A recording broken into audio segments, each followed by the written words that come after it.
Magandang araw mga kaibigan. Isang kwentong muli ang aking ibabahagi sa inyo na tiyak na magbibigay kilig, saya at inspirasyon. Pero kung bago ka pa lamang sa aking channel, ay pakilike po ng video.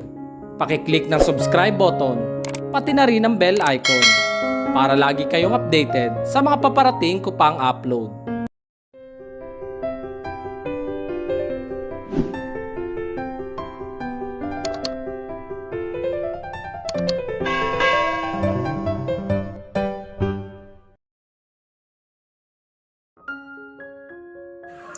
Hey, where are you going? Wilma asked. Wilma is Clarice's most trusted friend since she go to college. Kumakain sila ng hapunan sa isang restaurant malapit lang sa dormitory nila. Clarice looked at her wristwatch. Today is Troy's birthday. I want to surprise him. Really? Balitaan mo ako ah. I know, he will be happy. Of course. Babalik lang ako sa dorm para kunin ang gift ko sa kanya. Okay. Wilma nodded. Nagmamadali nang umalis si Clarice. Malapit lang naman kaya nilakad niya lang pabalik at halos takbuhin na niya ang pagitan ng restaurant at dorm niya. Balak niya rin magpasama kay Alexa. Alexa is her best friend, classmate and roommate simula pa noong pumasok siya sa university. Clarice is a working student. Kaya niyang pagsabay-sabayin ang 3 trabaho sa loob na isang araw. Scholar din si Clarice kaya malaking kabawasan na sa kanya iyon dahil wala na siyang binabayarang tuition fee. Hi Clarice! The group of boys greeted her, but she gave them only a smile at nagpatuloy na siya sa paglalakad na may halong pagmamadali.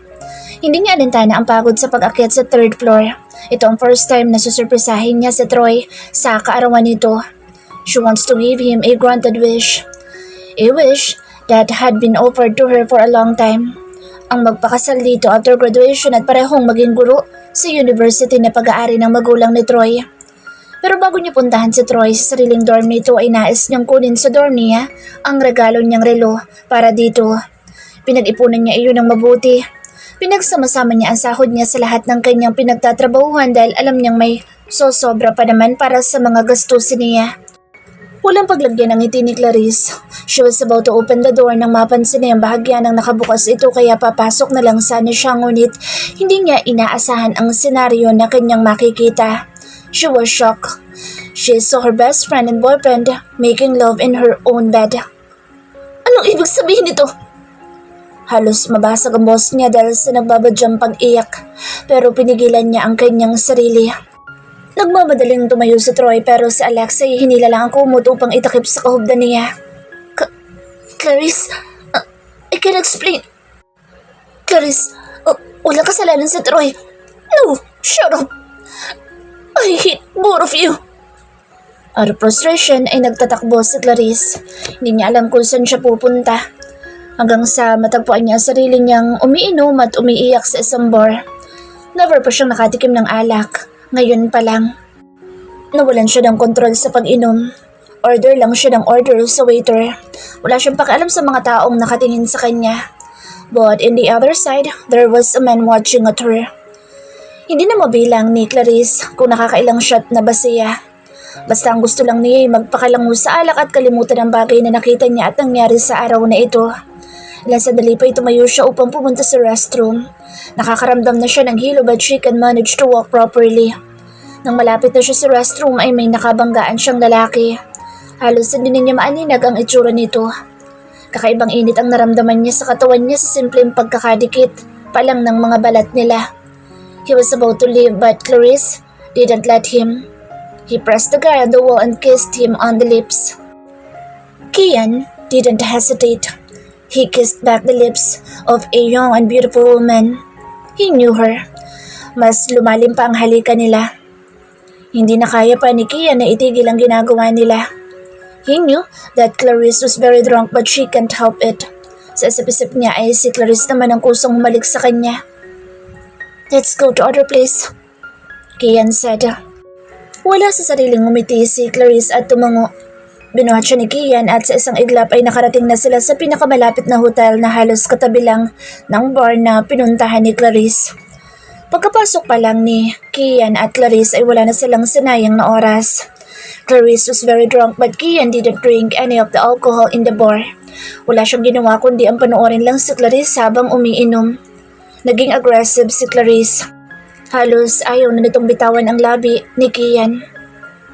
I know that after this night, you will regret this. Sabi Kian sa puno ng tenga ni Clarice. Wala sa sariling ngumiti si Clarice. Really? What are you waiting for? Take me now. Kian swallowed hard and gritted his teeth. Itinulak niya si Clarice pahiga sa kama at isa-isang inalis ang saplot nito. He was mesmerized by her beauty, her porcelain skin, the perfect curve of the body, and she smells like a baby. Muli niya inangkin ang labi ni Clarice while he unbuckled his belt and unbuttoning his pants. Ibinaba niya ang zipper niya. He is totally naked now, same as Clarice. I'm sorry, babe. There is no turning back. You are mine now, he whispered into her ears. In the morning, nagising si Clarice na mabigat ang katawan at sobrang sakit ng ulo. Ngunit higit na nakapagpagising sa kanya ay nang mapansin niyang iba ang paligid niya, lalo na ang kamang hinihigaan niya. Napaupo siyang bigla. She checked herself at nagulat siya nang makita niyang wala siyang kahit ni isang saplot. Oh no, what happened last night? She murmured. Napapikit siya nang madiin at pilit niyang inaalala ang mga nangyari ngunit walang pumapasok sa isipan niya. Nagkalat ang mga damit niya kaya she suddenly got up at isa-isa niyang pinulot. Nagmamadali siyang bumalik sa higaan upang magtalakbong ng kumot at isa-isang isuot ulit iyon. Pagtayo niya ay nakakita pa siya ng underwear ng lalaki kaya napatakip tuloy siya sa kanyang noo. So, you're awake. Halos mapatalon si Clarice dahil sa gulat ng makarinig ng boss ng lalaki. Unti-unti niyang hinarap ito at hindi nga siya nagkamali sa kanyang hinala. He was the CEO of Berlin Corporation, Kian Berlin. Mr. Berlin, I'm leaving. Ayaw mo bang maligo muna? Masarap sa pakiramdam ang malamig na tubig after drunk. Malumanay na saad ni Kian habang inaayos ang kanyang suot na suit. Oh, Mr. Berlin, I am planning to leave now. Don't you want to talk about what happened to us last night? Natigilan si Clarice sa paghakbang at ipinikit ng madiin ang kanyang mga mata. Lumapit siya kay Kian at hinarap ito. Mr. Berlin, can I ask you a favor? She straightly said to Kian. Of course. Anything. Money? Anything. Exchange for your virginity. Mr. Berlin, lilinawin ko lang. Hindi ako bayarang babae para humingi ng kapalit para lang sa isang gabi. Nagawa ko lang iyon dahil lasing ako. My favor is... Natigilan si Clarice at napatungo. What? Say it, Clarice. Napapikit siyang lalo nang banggitin nito ang unang pangalan niya. Can you just keep secret what happened to us last night? And forget that anything happened to us. I promise, I won't demand anything from you. Just forget what happened last night. Naggalawan ang panga ni Kian. He clenched his fist at humigpit ang kapit ng isang kamay niya sa kaharap niyang man's vanity mirror. Paano niya nasasabi ang ganitong bagay sa kanya gayong siya ang lalaki na kauna dito? Clarice, I'm leaving, Mr. Berlin. I promise that we won't see each other. Napasunod na lang ng tingin si Kian sa babaeng papaalis ng room ng hotel that he rent last night. Napapikit siya at bumalik sa parting hinigaan ni Clarice. He smelled it as if Clarice had left a scent there. Parang wala naman sa sariling naglalakad si Clarice. Tulala siya at para bang hindi niya alam kung saan siya pupunta. Hanggang sa bumaba si Alexa at Roy sa taxi nang makita siya.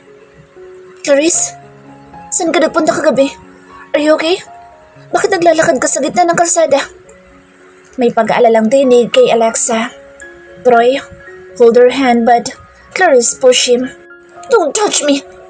You two, stay away from me and don't stir me anymore, okay? Nagmamadaling naglakad si Clarice palayo sa kanila. Pumara siya ng taxi ngunit nilampasan lang siya nito. But suddenly, there was a black car na huminto sa harapan niya. Nagmamadaling sumakay agad siya sa itim na kotse.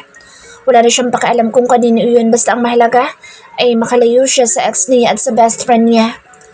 She frustrated hold her face and about to cry, ngunit nang mapatingin siya sa katabi niya, ay nagulat siya nang makitang kay Kian palang sakyan ang nasakyan niya. "And what are you doing here?" she asked, knowing na siya lang naman na nakikisakay sa kotse ni Kian. Miss Clarice, have you forgotten that you are the one who's into my car?" Napalunok si Clarice sa klase ng pagtugon nito. Oo nga pala, nakikisakay nga lang pala siya. Napapikit siya nang wala sa oras at napahawak sa mukha niya. Napahiya siya. I'm sorry, Mr. Berlin. After what happened last night, you still called me by my last name? He smirked. Clarice swallowed hard dahil ayaw niyang maalala o marinig ang nangyari sa kanila ng lalaking ito. Mr. Berlin, don't mention it. Pakibaba mo na lang ako dyan sa gate ng UP University. Kian smirked again. Alam niyang umiiwas si Clarice at ayaw pag-usapan na nangyari sa kanila kagabi, but he wants to talk about it again and again. Please stop the car, she angrily said. Then, do as lady says. Kalmadong saad ni Kian. Then, the driver immediately stopped the car and Clarice left in a hurry. Followed her. Yes, boss. They followed Clarice while her walking on the aisle. Ibinaba niya ang bintana kaya napatingin sa kanya si Clarice. Be careful. Some dangerous man might pick you up. He smirked again. Napakunot naman agad ang noo ni Clarice. Anong ibig mo sabihin? Kian smirked again at sinarado na ang bintana ng kanyang sakyan. Clarice looked puzzled. Napailing na lang si Clarice at madaling naglakad papunta sa kanyang dorm. Malapit na ang klase niya kaya madalian siyang naligot ng bihis ng kanyang uniform. Nang makita niyang pumasok si Alexa, ay nagmamadali siyang umalis. After her class ay dumiretso siya sa cafeteria. She wants something to eat dahil kanina pa siya nagugutom. Umorder siya ng heavy meal ngunit nang magsisimula na siyang kumain, she saw Alexa and Troy na sabay na pumasok sa loob ng cafeteria. She immediately lost her appetite pero inubos pa rin niya ang pagkain niya at nagmamadali na siyang umalis. Nanapos niya lang ang huling klase niya. Nang mamadali siyang bumalik sa door para magpalit ng damit dahil may pasok pa siya sa coffee shop. But Alexa is in there. Look Alexa, kapag alam mong nandito ako, you just leave. Matapang na hinarap siya ni Alexa and raised her eyebrows. What? At bakit ko naman gagawin yun? Sa pagkakaalam ko, ay bayad na ako the whole year. Ikaw yung hindi pa bayad, kaya ikaw ang dapat na umalis. Clarice smiled bitterly. Hindi niya akalain na magiging mortal niyang kaaway ang best friend niya. Fine, I'll leave. She slammed the door shut.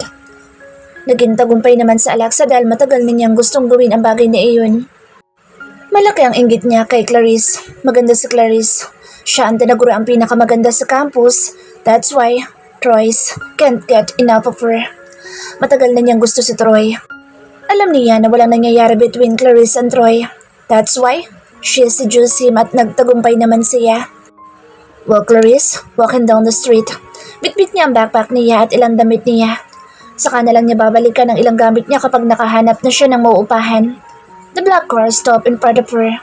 Bumukas ang bintana noon at bumungad sa kanya ang mukha ni Kian. Mr. Berlin, what are you doing here? Kian smirked. Have you immediately forgotten what I told you? That some dangerous man might pick you up. Clarice turned. Mr. Berlin, please. I still have a lot to do to survive. I have a lot of work now. So please, stay away from me. Dumiretso ng lakad si Clarice at hindi pinansin si Kian ngunit nagpatuloy si Kian sa pagsunod habang nakasakay pa rin dito sa kotse. Clarice, I want you to stop. Malumanay ngunit may pagbabantang saad dito kaya natigilan si Clarice sa paglalakad. She looked at Kian with disappointment in her eyes. What now, Mr. Berlin? She raised her eyebrows. If you don't come with me today, I'm going to call a press con and I'm going to broadcast what happened to us last night. Agad na nalaki ang mga mata ni Clarice. Mr. Berlin! May pagbabandang saad ni Clarice. Are you coming with me or not? Don't push me to my limit, Clarice. He never raised his voice to Clarice. He always remained calm in front of her. But his voice is enough para lang mapasunod niya si Clarice. Napahinga ng malalim si Clarice kasabay ng kanyang pagsuko. Okay, I'm coming with you. Just don't do something shameless. Kian smirked. I don't. If you easily followed what I said. Kusang sumakay si Clarice. Alam niya kung ano ang kayang gawin ni Kian. Kaysa naman dalhin siya dito sa kahihiyan ay kusa na lang siyang sumama. Akala niya pagkatapos ng sinabi niya rito ay titigilan na siya dito at hanggang doon na lang iyon pero para bang mas lalo pang lumala. Now, he forced her to do such things like this. Where are we going, Mr. Berlin? She asked calmly while looking at her wristwatch. I'm hungry, and you need to accompany me. But I'm not yet hungry, Mr. Berlin. As I said earlier, I have work. What work? I work at the cafe. Kian heaved out a deep sigh. Alright, I'll pick you up after your work. Mr. Berlin, after my work at the cafe, I also have a work as a waitress in a bar. So I don't have time. Do you really have no time? Or just don't want to be with me? Napanganga si Clarice. What is wrong with Kian? I'm just kinda busy. I'm sorry, Mr. Berlin. Malungkot na saad ni Clarice. Tumango naman si Kian at ibinabana si Clarice sa tapat ng pinagtatrabuhan nitong cafe. Thanks for the ride, Mr. Berlin. Ngumiti ng bahagya dito si Clarice at kusa nang bumaba ng sakyan. After long hours of working ay umuwi na si Clarice. Sa dorm, muna siya doon matumuloy habang wala pa siyang nahahanap na pwede niyang tuluyan. That bitch! Galit na saad ni Wilma. Gigil na gigil ito kay Alexa dahil sa ginawa nitong pagpapaalis kay Clarice sa dorm. Bawat dorm ay 2 estudyante lang ang pwedeng magstay at hindi na pwedeng sumobra dahil 2 lang naman ang bed. I'm sorry for staying here tonight. I just need some sleep. Malapit na rin naman ang thesis defense. Soon, bakasyon na at marami na akong oras makahanap ng mas marami pang trabaho upang makapag-rent ako ng sarili kong tirahan. Madamdaming saad ni Clarice. Dumating na naman siya sa punto niya na nakakaramdam na naman siya ng awa para sa sarili niya. Hey, don't sorry for that. You're welcome here. We can share a bed hanggang sa makahanap ka na matutuluyan mo. Mapait na ngumiti si Clarice. Thanks, Wilma. You're always welcome. Iyakap siya ni Wilma. Dahil sa pagod ay ilang sandali lang inakatulog na agad siya. Kinabukasan, habang papasok siya ng gate, ay may humintong kotse sa tapat nito. Nakita niyang bumaba mula doon si Alexa at Troy. She was a bit hurt, pero hindi na niya hinintay na maabutan pa siya ng mga ito at nagmamadali na siya naglakad papasok ng campus. Ngunit napapikit siya nang marinig niya pa rin ang boses ni Alexa habang tinatawag ang pangalan niya. Clarice, wait! Nagmamadaling lumapit sa kanya si Alexa kasabay sa Troy. Alexa hold her hand in front of Troy and immediately say sorry. I'm sorry for yesterday. Hindi ko intensyon na paalisin ko sa dorm. Ikaw naman kasi inaway mo ako. But it's okay to me. You can come back now. Inago niya ang kamay niyang hawak ni Alexa. Hindi niya pinansin ang sinabi na to, tinignan niya lang sa Troy. No need. May nahanap na kung pwede kong tuluyan. Babalik lang ako doon upang kunin ang mga gamit ko. Clarice, don't be like this. Stop it, Troy. Hindi ko kailangan ng awa mo. She angrily said and walking out.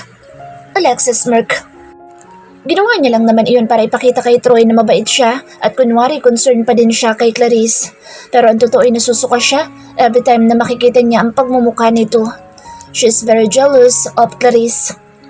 Nakasunod ng tingin si Troy kay Clarice. But Alexa blocked her view. Let's go to cafeteria, Troy.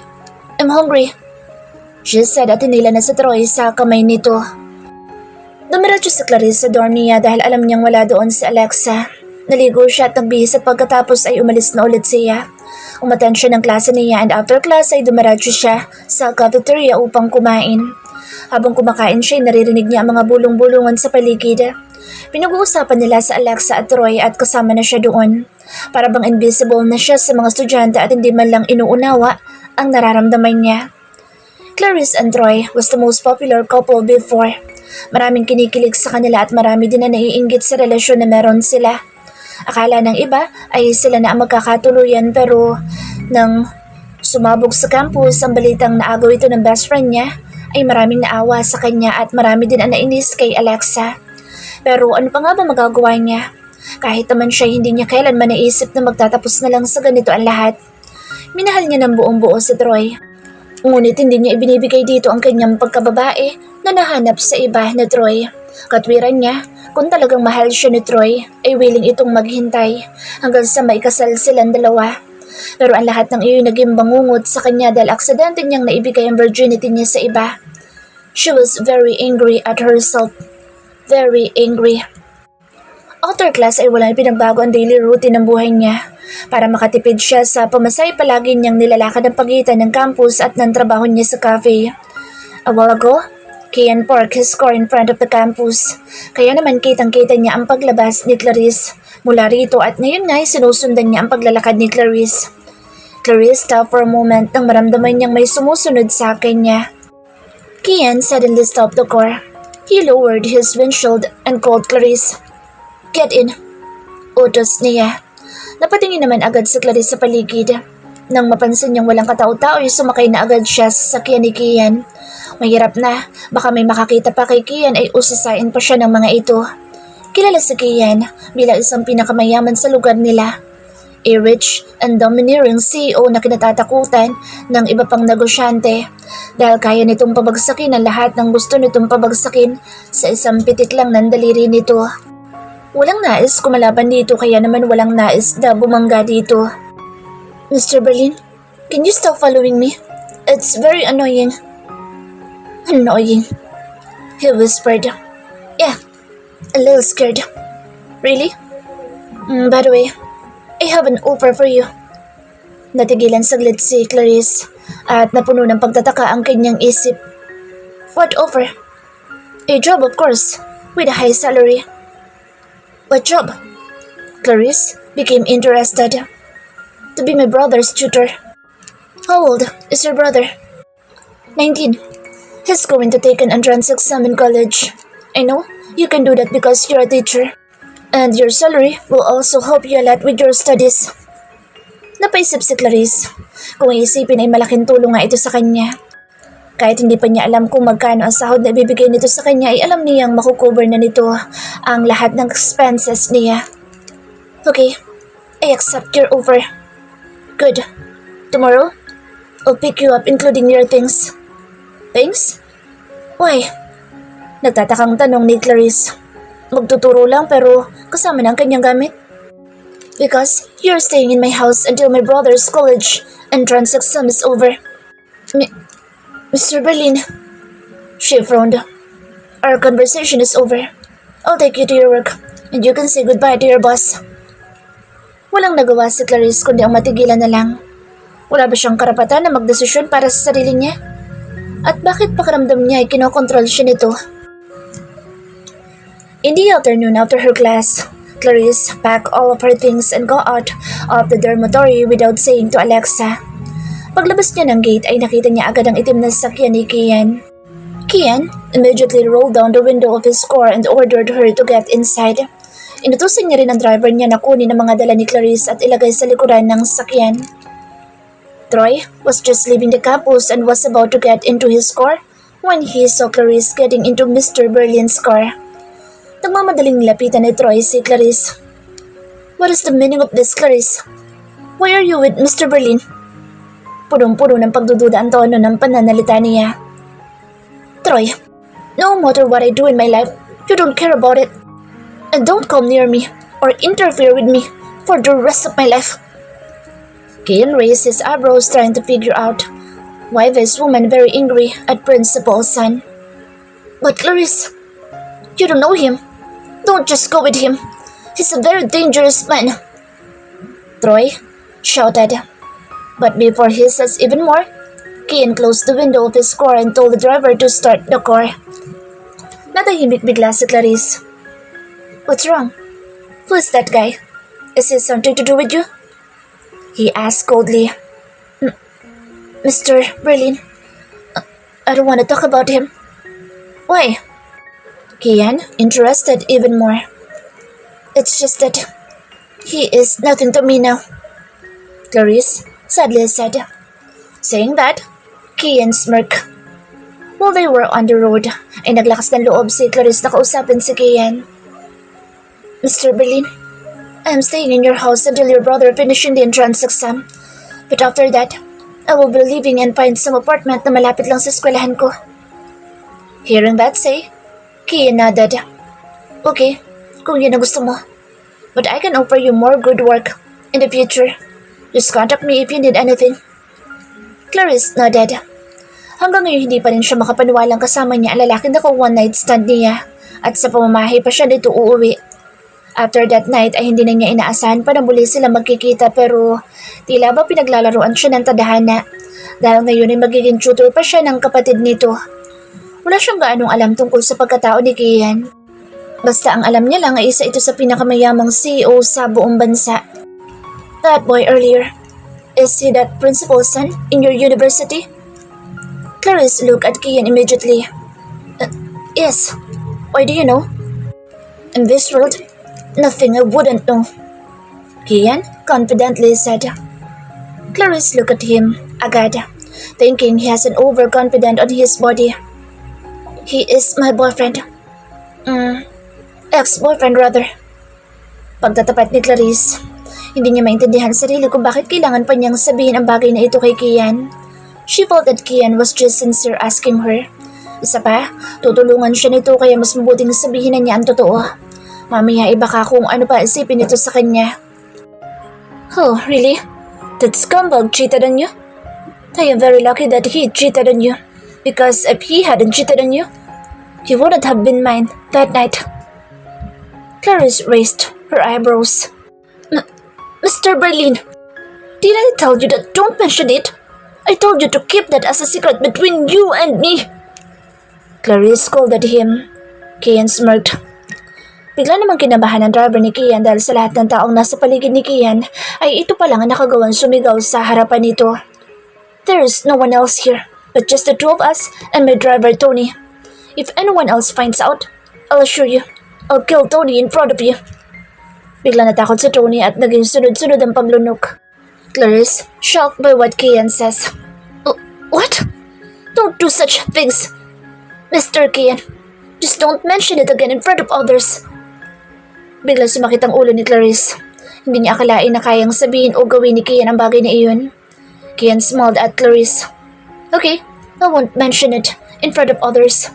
But in front of you, I think it can be. That night, walang maalala si Clarice. She wants to remember everything pero wala talagang pumapasok sa isipan niya. She was really drunk that time, dahilan upang mawala siya sa kanyang sarili. Basta nagising na lang siyang masakit ang katawan niya. Masakit ang nasa pagitan ng hita niya na para bang pinasukan ng napakalaking bagay. Mabuti na nga lang at nagawa pa niyang maglakad na maayos ng araw na iyon. After 1 hour and a half, they are entering an exclusive village. Sinalubong agad sila ng maid na lalaki at nagbigay galang muna sa kanila bago nagsalita. Mr. Berlin, I already arranged the room of Miss Madrigal. Her room is in front of the room of your brother. The male maid said. Romano? Yes, Mr. Berlin. Do you think it's appropriate if her room is in front of Kanji's room? Nalaka ang mga mata ni Romano. Hearing his cold voice, he immediately apologized to him. I am sorry, Mr. Berlin. Go. Change her room immediately. Make sure that her room is in next to my room. Understand? Oh yes, Mr. Berlin. Nagmamadaling umalis si Romano. Seems like that her boss has a new plan. Napakunot naman ang noo ni Clarice. What's wrong? If my room is in your brother's room, is there something wrong with that? Hindi ba't mas mabuti iyon dahil mas madali niya ako mahanap kapag may kailangan siya sa akin? Clarice reasoned. I'd rather have you closer to me than anyone else. Clarice frowned. Ano bang pinagsasabi mo, Mr. Berlin? Hindi pa ba malinaw sa pandinig mo, Clarice? Malinaw. So, why do you ask? Again. Unti-unting lumapit sa kanya si Kian. Hindi na alam ni Clarice kung ano pang kanya isasagot. Sobra siyang kinakabahan sa ikinikilos ni Kian sa unahan niya. I brought you here to teach my brother and not to get close to anyone. Did you understand? Because from now on, you are now my woman, Clarice. Napatulala si Clarice. His woman? How would I be his woman? Mr. Berlin, nagkakamali ka yata. You said I am a tutor of your brother. Then how did you call me your woman? Kian smirked. Soon, Clarice.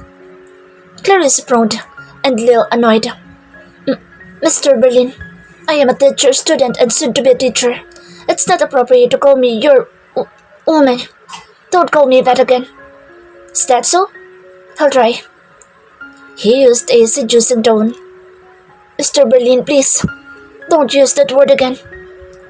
Kian stared at Clarice for a moment. Okay, let's go. I'll take you to your room. Naguguluhan sumunod si Clarice kay Kian. Kahapon lang ay inalok siya nito maging tutor ng kapatid niya tapos ngayon ay sasabihin nitong she is her woman? Clarice shook her head and felt disgusted. Sumunod siya sa paglalakad ni Kian. Dalawang bahay ang magkatabi dito at ang pagkakaalam niya, ang isang bahay ay sa kapatid nito na si Kenji na kanyang tuturuan. She followed him upstairs. Patuloy ang pagsunod niya dito until they reached her room. This is your room, Clarice. Kian said. Si Kian ang nagbukas ng pintuan. Thank you, Mr. Berlin. Clarice politely said. Mabagal na naglakad si Clarice papasok ng kanyang kwartong tutuluyan. Pagpasok niya ay namangha agad siya sa napakagandang ayos ng kanyang kwarto. Daig pa niya isang prinsesa sa mga napapanood niya sa movie. Mr. Berlin, I think this is too much for me. Nahiyang sambit niya. I am just a tutor. Do you think this is too much effort for people like me? Nasa pintuan si Kian ngunit nang sabihin niya ang bagay na iyon ay pumasok at sinarado ang pinto. Napalunok siya at biglang nakaramdam ng kaba. Alam niya isang beses nang may nangyari sa kanila pero hindi pa rin siya komportableng kasama ito sa iisang silid. Mr. Berlin.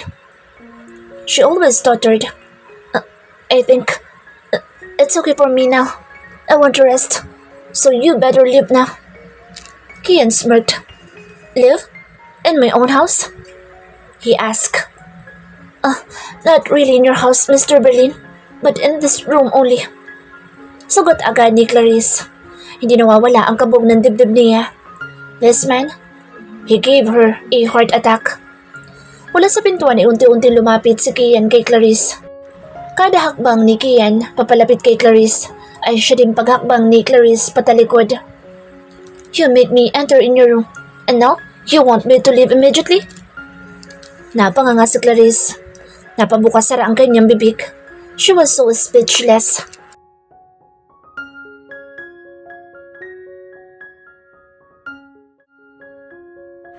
She raised her eyebrows to him.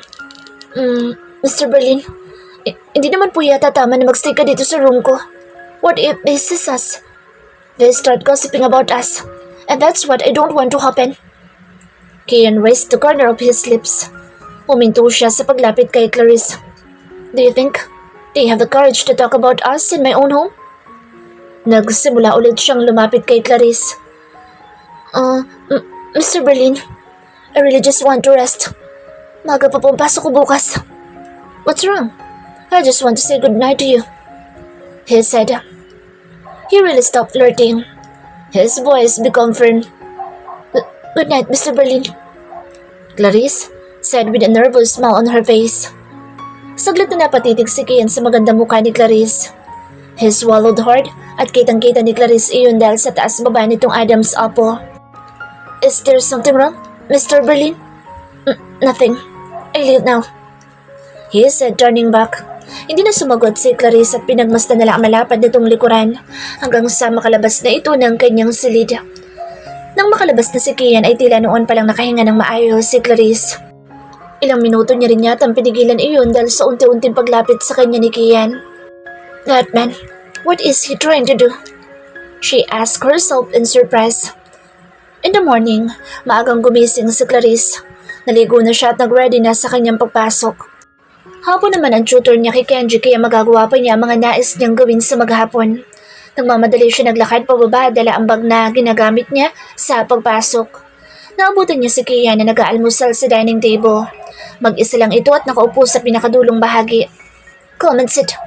Let's eat breakfast together, he calmly said. Mr. Berlin, I need to go. Baka maiwan ako ng tren at malito ko sa pagpasok sa school, Clarice said. Kian looked at his wristwatch. It's too early to go to school. Let's eat breakfast first. Mr. Berlin, it takes an hour and a half bago ako makarating sa school. I think it's time for me to leave. Don't worry about the time. I will take you to your school. In just 30 minutes, you will be there already. So let's eat breakfast now. Walang nagawa si Clarice kundi sumunod na lang. When she was about to sit one seat apart to him, he suddenly said, "Sit beside me." "No, Mr. Berlin. It's okay for me to sit here. Sit beside me," he ordered.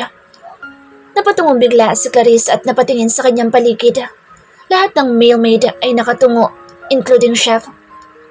Okay, Mr. Berlin." Pagsuko niya, umupo siya sa may tabi nito at nagsimula ng kumain. Nailang siya dahil alam niyang panay ang paninitig sa kanya ni Kian. "Eat more," he says. Napatingin na lang si Clarice sa plato niya nang lagyan pa siya nito ng pagkain.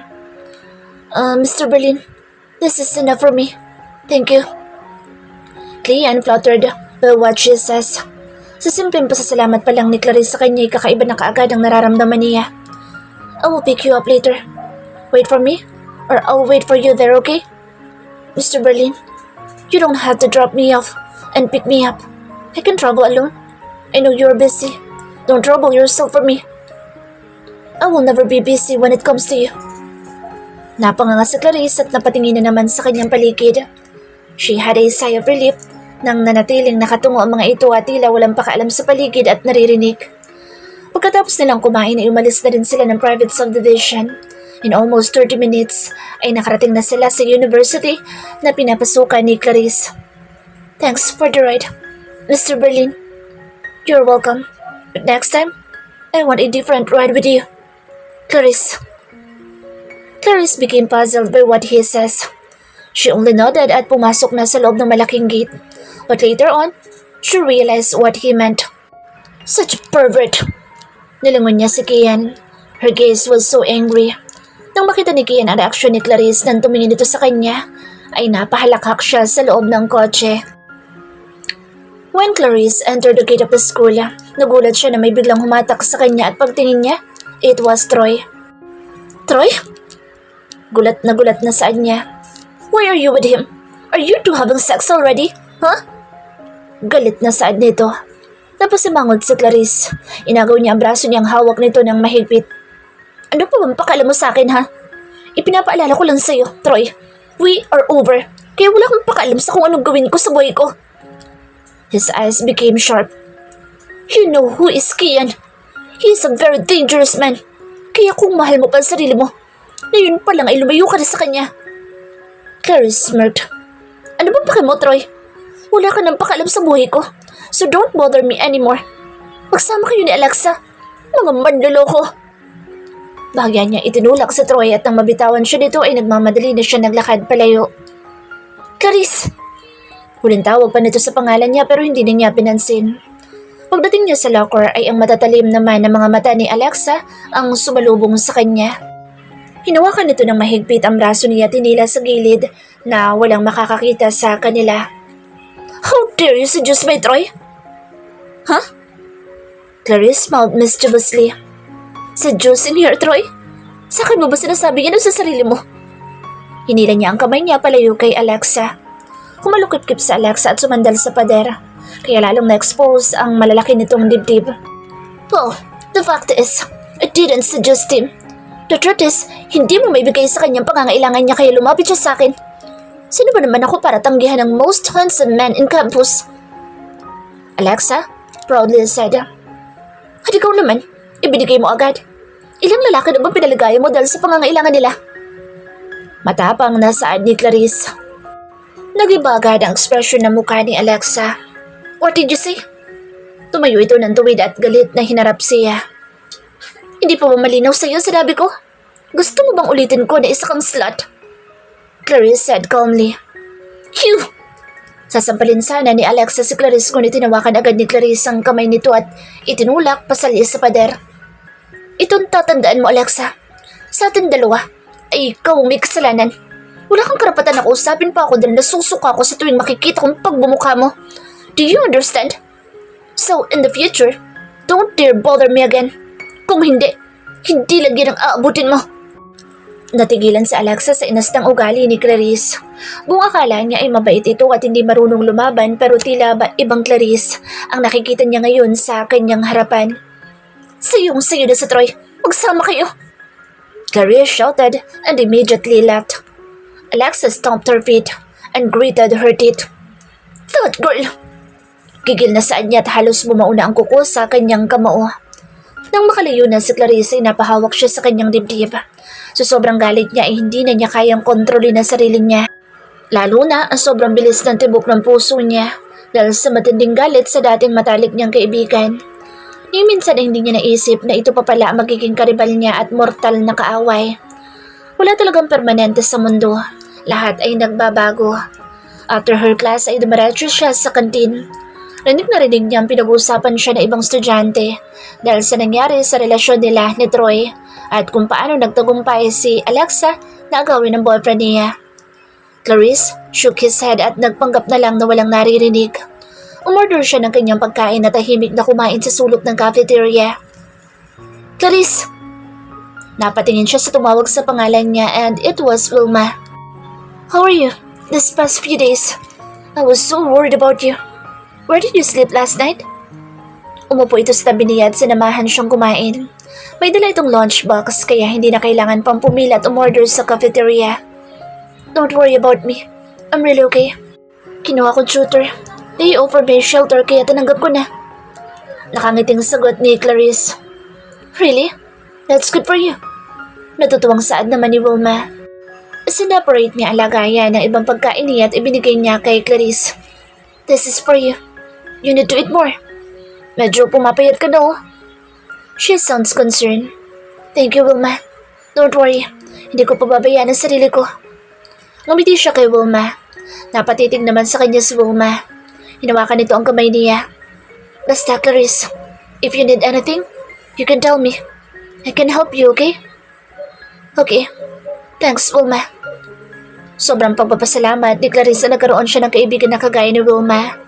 Hindi man niya ito palagi nakakausap o nakikita pero alam niyang napakabait nito sa kanya.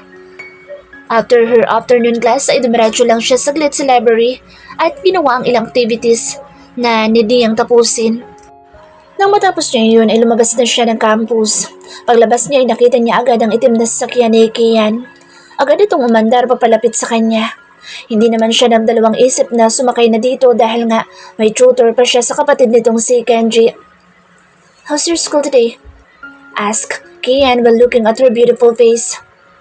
Okay naman, Mr. Berlin. She simply responds, Good. Let's go. Then, sa village tayo. Kian said, Yes, Mr. Berlin. Ben responds immediately. Itinuuna ni Clarice ang paningin niya sa labas ng bintana ng sakyan. She doesn't feel comfortable enough kapag kasama niya si Kian, lalo na't ramdam na ramdam niya ang paninitig nito sa kanya. Sa gitna ng katahimikan ay bigla namang nag-ring ang phone ni Clarice. Binuksan ni Clarice ang kanyang bag at inilabas ang kanyang mumurahing cellphone. Clarice answered the phone. Hello? Napatingin agad sa kanya si Kian. Okay, see you later. Meron lang ako importanteng gagawin. Excited na saad ni Clarice. Napakunot naman ang noo ni Kian. Mr. Berlin, after ng tutor ko kay Kenji, sa labas na ako magdi-dinner. I'll be back at 8 in the evening. Paalam niya kay Kian. Okay. Mabilis na tugon ni Kian. Thanks, Mr. Berlin. Ilang sandali nga lang ay nakarating na agad sila sa village. Hinanap niya agad si Kenji at nang dumating na ito ay agad silang nagsimula. Naiilang pa si Clarice dahil nakabantay sa kanila si Kian na para bang hinihintay siya nitong matapos. Okay, Kenji, that's all for today. Thanks, Miss Madrigal. Nakangiting saad ni Kenji bago ito tumayo at umalis na. Inayos lang ni Clarice ang gamit niya. Nang tumayo siya, napatingin din siya kay Kian nang tumayo rin ito at sumunod sa pag-alis niya. Come on, ihatid kita sa pupuntahan mo. Mr. Berlin, no need. I'll take the train. No, you are my responsibility now. Kaya ihatid kita sa pupuntahan mo. Isa pa, gagabihin ka. Para alam ko kung saan ka susunduin. Napanganga si Clarice. the CEO and the president of Berlin Corporation. Ihahatid siya at susunduin. Paano nangyari iyon? Kahit anong pilit at pagtanggi ni Clarice kay Kian ay wala din siyang nagawa kaya pumayag na din siyang ihatid siya nito. Pumbiyahe nila ay tahimik lang ito at hindi umiimik. Hindi rin naman naglakas loob si Clarice na kausapin ito o magsimula ng conversation over Kian. Pagkarating nila sa mall ay bumaba agad si Clarice at nagpasalamat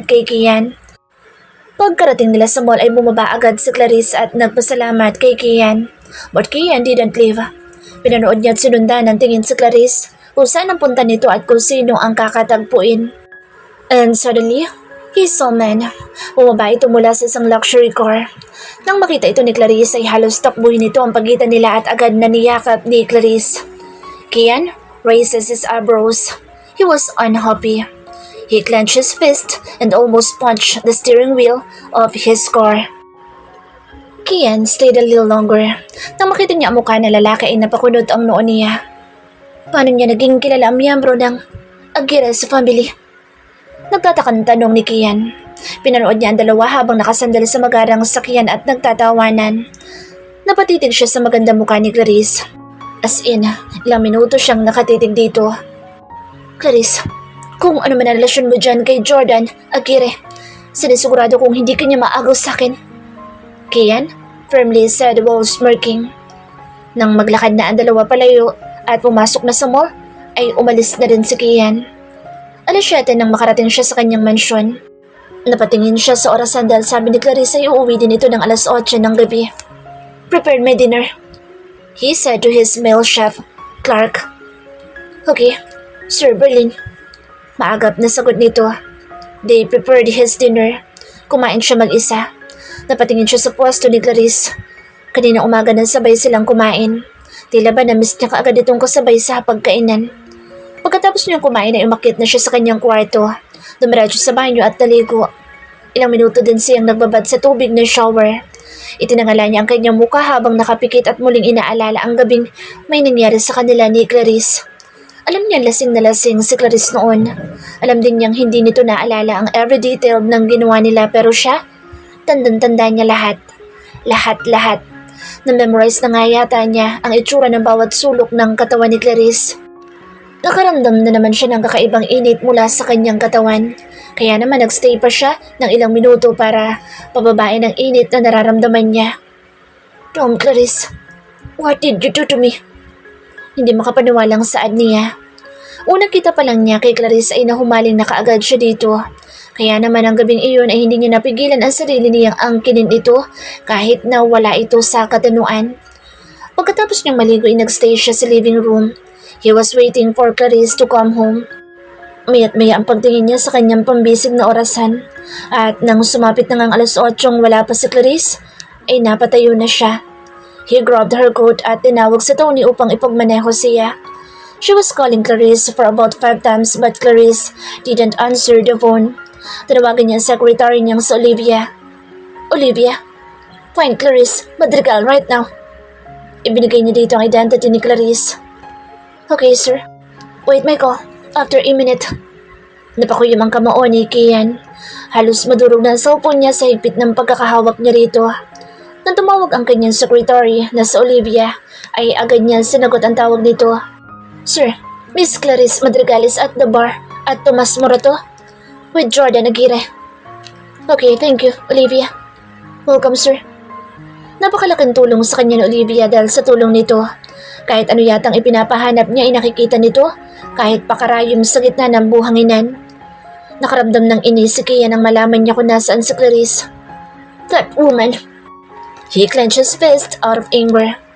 Tony, let's go. We need to find her before she does something stupid. Okay, sir. Naalala na naman ni Kian nung gabing malasing si Clarice. Naisip niyang kapag nalasing na naman ito ay mawawala na naman sa sarili at baka maibigay na naman ang sarili sa ibang lalaki. Yun ang hindi niya mapapayagan. Meanwhile, at the bar, Clarice and Jordan are talking. Kailan ulit ang balik mo sa Canada, brother? Maybe next week. Kaya ingatan mo ang sarili mo kapag wala ko. Natouch naman si Clarice sa sinabi ng kanyang kapatid. Jordan Aguirre is her brother, her half brother. Clarice is the illegitimate daughter of Robert Aguirre, pero hindi nila tanggap si Clarice. Her mother was a mistress. Itinago siya sa publiko kaya walang nakakaalam ng tunay niyang katauhan. At si Jordan lang ang bukod tangi naging mabuti ang pakikitungo sa kanya. Okay, but brother, I need to go. It's past 8 o'clock. May pasok pa ako bukas ng umaga. Okay. Ihatid na kita. No. Pigil ni Clarice. Ayaw niyang malaman ito kung saan siya nakatira ngayon. Why? Brother, okay lang ako. Kaya ko ng sarili ko. Huwag mo na ako alalahanin. Sobra-sobra ng kabaitan mo sa akin ngayong araw. You treated me dinner and everything here. Magpahinga ka na rin. Are you sure? O baka naman kaya ayaw mo magpahatid ay ayaw mong malaman ko kung saan ka nakatira. Ayaw mo bandalawin kita? Please, brother. Alam mong ayoko na may nakakaalam ni isa man sa inyo kung saan ako nakatira. Or else, lilipat na naman ako. Jordan, hands up. Okay, I'll understand. See you tomorrow? Okay, when I'm not busy, I'll call you. Tuluyan na umalis si Clarice at lumabas ng bar. Ngunit paglabas niya ay may pumarada agad na itim na sakyan sa harapan niya. And it was Kian. Get in, he said coldly. Napakunot naman ang noo ni Clarice at biglang nagtaka kung paano nitong nalaman kung nasaan siya. How did you know where I was? She asked, frowned. I know my way. Just get in. Hindi nagbabago ang ekspresyon ng mukha ni Kian. Wala namang nagawa si Clarice kundi ang sumakay na lang sa kotse nito. She know that Kian was very angry right now na hindi naman niya alam ang dahilan. Why is he acting like a boyfriend? He's really weird. Are you used to hooking up with rich men? Clarice frowned. What did you say? Hindi na rin naitago ni Clarice ang inis niya. I saw you with Jordan Aguirre. Is he your boyfriend? Hinarap na ni Clarice si Kian. Mr. Berlin, mawalang galang na. I am only a tutor of your brother. Yun lang. Sa tingin ko naman, dapat wala kang pakialam sa personal kong buhay. I am.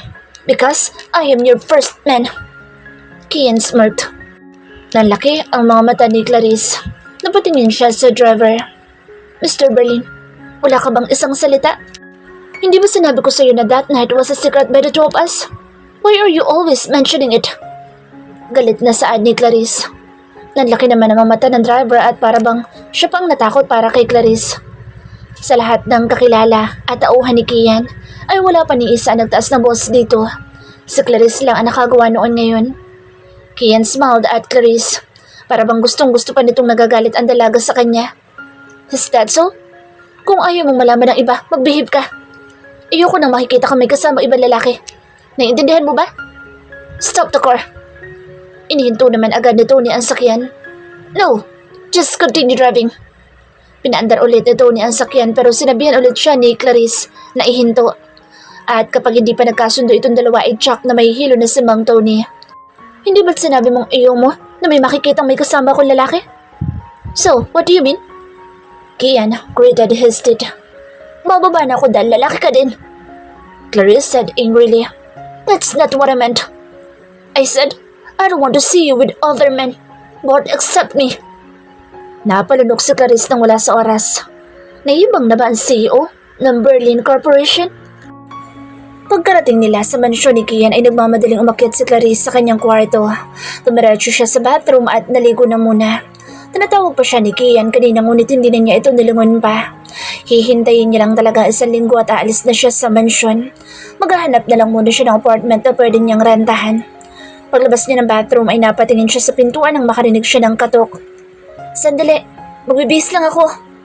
May kalakasang boses na sabi niya. Dadiretso na sana siya sa closet niya, ngunit hindi tumitigil ang pagkatok kaya naman hinigpitan na lang niya ang pagkakapulupot ng tuwalya sa katawan niya. Binuksan ng pintuan at bahagyang idinungaw ang kanyang muka.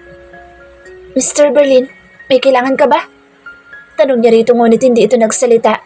Naluwagan nito ang bukas ng pintuan at kusang pumasok. Umupo sa sofa at dumikwatro pa. Napakunot ang noo ni Clarice. Mr. Berlin, this is my privacy. Hindi pa ako nakakapagbihis. So please leave me. Mahinahong pakiusap niya. Why so shy? Nakita ko na naman ang lahat ng yan ah. Nanlaki ang mga mata ni Clarice. Mr. Berlin! Saan niya na para bang pinagbabantaan na huwag nang uulitin ang sinabi nito? What's the problem? He smirked. Mr. Berlin, please, have some respect for me, okay? Just Lid, it's not appropriate for you to be here. Tumayo si Kian at unti-unti lumapit kay Clarice. Napaurong naman si Clarice hanggang sa lumapat ang likuran niya sa sumaradong pintuan. Napahigpit ang hawak niya sa kanyang tuwalya. Good thing, hindi ka uminom. I quit drinking? Really? Kailan ka pa tumigil uminom? Kian smirked again.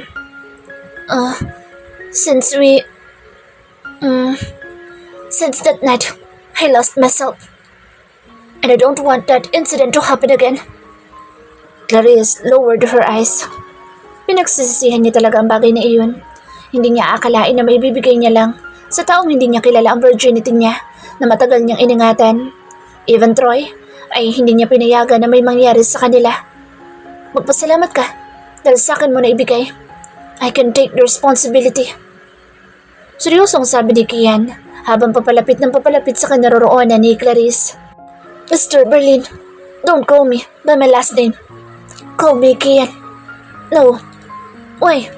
Mahirap magbigkasin ang pangalan ko, Clarice. Kian grabbed her wrist. Nalaka ang mga mata niya dahil nabitawan niya ang kanyang tuwalya. Mabuti na lang at mahigpit ang pagkakapulupot niya rito. Nagulat na lang si Clarice nang angkinin nito ang kanyang labi at halos panawan na siya nang hininga ng bitawan siya nito. Mr. Berlin! And he kissed her again. Isang tawag pa sa last name ko. Hindi ako magsasawang halikan ng labi mo buong magdamag. Tila ba nalalasing na saan ni Kian? Habol din ang hininga nito dahil hindi niya tinigilan ng ilang minuto ang labi ni Clarice. Napatakip si Clarice sa kanyang bibig. Ramdam na ramdam pa rin niya ang malambot nitong labi sa labi niya. Napailing siya. Okay. Kian. She lowered her eyes. Hindi niya magawang tingnan ito sa mga mata dahil sa mga kahihiyang ginagawa nito sa kanya. Look into my eyes. And then, say my name. Iniangat nito ang baba niya upang magtagpo ang mga mata nila. Just say my name, Clarice. Kagaya ng pagsambit ko sa pangalan mo. Utos niya habang nakatitig sa mga mata ni Clarice. Napalunok si Clarice. Ang mga matang iyon na para bang nagbabaga ng apoy. Kian. At nang sabihin nga ni Clarice ang pangalan niya ay hindi na siya nag-atubiling halikang muli ang labi ni Clarice. Mapusok ang paghalik niya rito habang hawak pa rin niya ang pulusungan nito sa itaas ng ulo nito. Clarice, I can't get enough of you. He whispered. Kian, what now, Clarice? Akala yata ni Kian ay kung anong sasabihin ni Clarice. May pasok pa ko bukas na umaga. Gusto ko na magpahinga. Saad ni Clarice. Tila bigla namang natauhan si Kian. Binitawan niya ang kamay ni Clarice at lumayo na sa dalaga. Ramdam niya ang pagbukol ng alaga niya kaya naman walang imik na lumabas na siya sa silid nito. Dumiretso agad siya sa shower at muling itinapat ang katawan sa malamig na temperatura ng tubig. Tom, Clarice, kailan bulit kita maaangkin? In the morning, Kian woke up early like he used to be. Gusto niya ulit makasabay si Clarice sa pagkainan ngunit pagbukas niya sa kwarto nito ay wala na ang dalaga. Pagbaba niya itinanong niya ito kay Ben. Where's Clarice?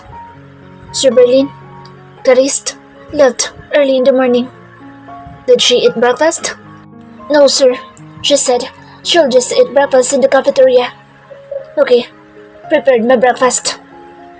Yes, sir. Dumiretso si Ben sa personal chef para sabihin na ipaghanda na si Kian ng almusal nito. In the cafeteria, Clarice was eating breakfast when Troy suddenly approached her. Clarice, can I talk to you in private? Napahinto si Clarice sa pagkain. What do you need? Nairitang saad ni Clarice. I just want to talk to you. Just the two of us. Napahinga na malalim si Clarice. Ibinaba niya ang hawak niyang kutsara at tinidor at hinarap ng maayos si Troy. We two have nothing more to talk about. So if you don't have anything else to say, can you please leave me alone? Troy looked hopeless. He realized how much he loves Clarice. In the other way, Alexa watching them talking, She gritted her teeth and clenched her fist. You, Clarissa, I will assure you, you will pay for this. Banta ni Alexa kahit hindi naman siya naririnig ni Clarice. After afternoon class, Clarice was about to leave when Troy suddenly pulled her by the hand. He pulled her to the locker and pressed her against the wall. He blocked the two arms on both sides so that she could not leave. What's wrong with you, Troy?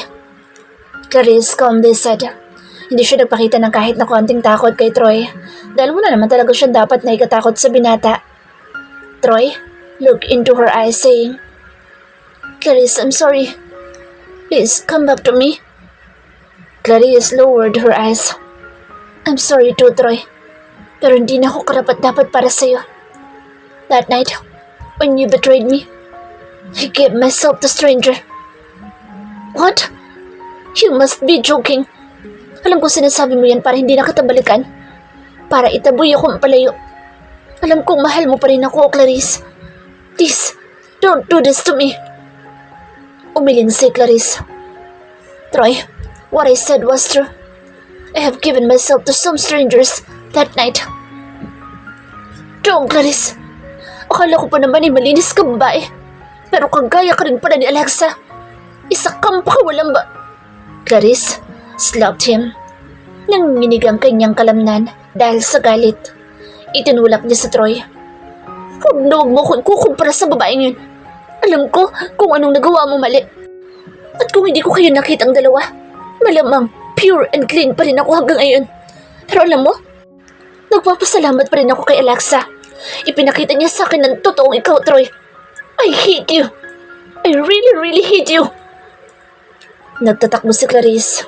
Hindi niya alantana ang mga estudyanteng nakatingin sa kanya habang umiiyak siya. Bakit kailangan pa ulit-ulit mo ako saktan, Troy? Halos hindi na makita ni Clarice ang daan kaya nagulat siya nang may makabangga siya. I'm sorry, she said. Paalis na sana siya nang hagilapin siya nito at yakapin bigla. It's me, Kian. Stop crying. It doesn't suit you, Kian said coldly. Kagagaling lang ni Kian sa principal's office. Napakunot ang noon niya na makita niya si Clarice na nagtatatakbo mula sa locker habang umiiyak. Pinagtitinginan ito at pinag-uusapan ng iba pang mga estudyante, kaya naman humarang siya sa daraanan nito at agad na niyakap upang takpan ang mukha nito sa madla. Napatingin si Clarice kay Kian. Agad niya pinalis sa mga luha niya at tumungo upang hindi nito makita ang mukha niya. What happened, Clarice? He said coldly. Umiling si Clarice. Nothing. Nothing? Then why are you crying? Kian said angrily.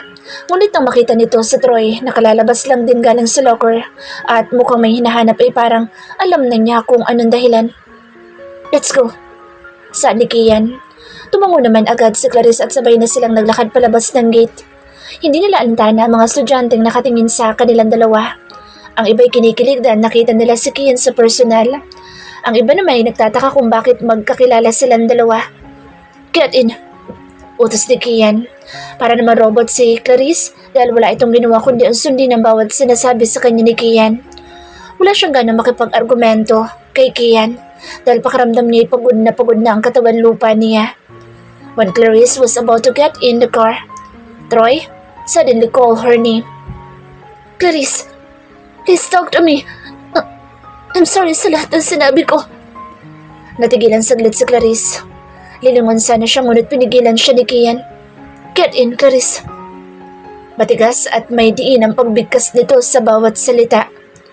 Tumango naman si Clarice at pumasok na sa loob ng sakyan. Lalapitan sana ni Troy si Clarice sa loob ng sakyan ngunit pinigilan agad siya ni Kian. You better stay away from Clarice or else you will be responsible to me and your whole family. Banta ni Kian. Troy clenched his fist. Clarice is mine. Sa tingin ko, ay ikaw ang dapat na lumayo sa kanya. Troy said. Kian smirked at Troy. How do you say you own Clarice? Do you have any proof or evidence? Hindi nakapagsalita si Troy. See? You own nothing. Clarice is mine now. So you better stay away from her. Did you understand? Don't wait for me to bring down your family's little company. Natigilan si Troy. Mayaman si Troy ngunit di hamak na mas mayaman si Kian kaysa sa kanya. At alam niyang kayang pabagsakin ni Kian ang kumpanya nila sa isang iglap lang. Kaya wala siyang nagawa kundi ang tumahimik na lang. Nang hindi na nagsalita si Troy, sumakay na si Kian sa kanyang sasakyan. Tumabi ito kay Clarice at inutusan na ang driver na mag-drive ng pauwi. Smell. It looks good on you. Kian said. Ngumiti naman ang bahagya si Clarice ngunit malungkot pa rin ang mga mata nito habang nakatingin kay Troy. What bad thing did he say to you? Kian asked at hindi sumagot si Clarice. Please, Clarice. I want to know why you were crying earlier.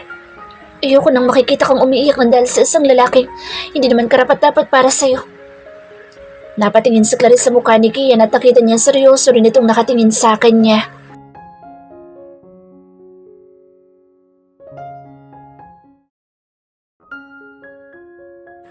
Hindi mo pa rin ba sasabihin?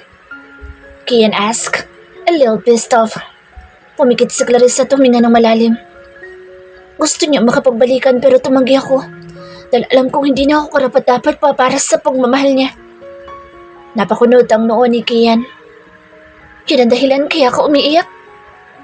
Umiling si Clarice. No. Inamin ko sa kanya na hindi na ako malinis kagaya na inaakala niya. Inamin ko sa kanya na nung gabing niloko niya ako, ay naibigay ko na ang sarili ko sa ibang lalaki. Sinabi mo ba sa kanya na ako ang lalaking yun? No, I didn't mentioning you. Why? I would have been happy if you said it was me. I felt proud of myself then.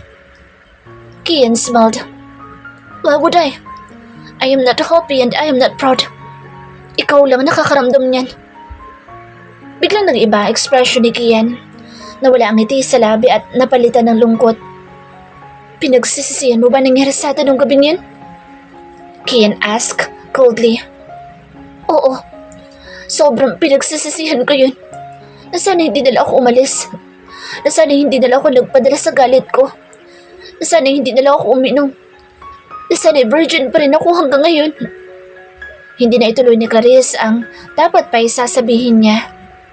Kian gritted his teeth. Despite his cheating on you, do you still love that bastard? Hindi nakasagot si Clarice. Kian was unhappy. He was hurt. We were in a relationship for 3 years. Akala ko siya na lalaki para sa akin.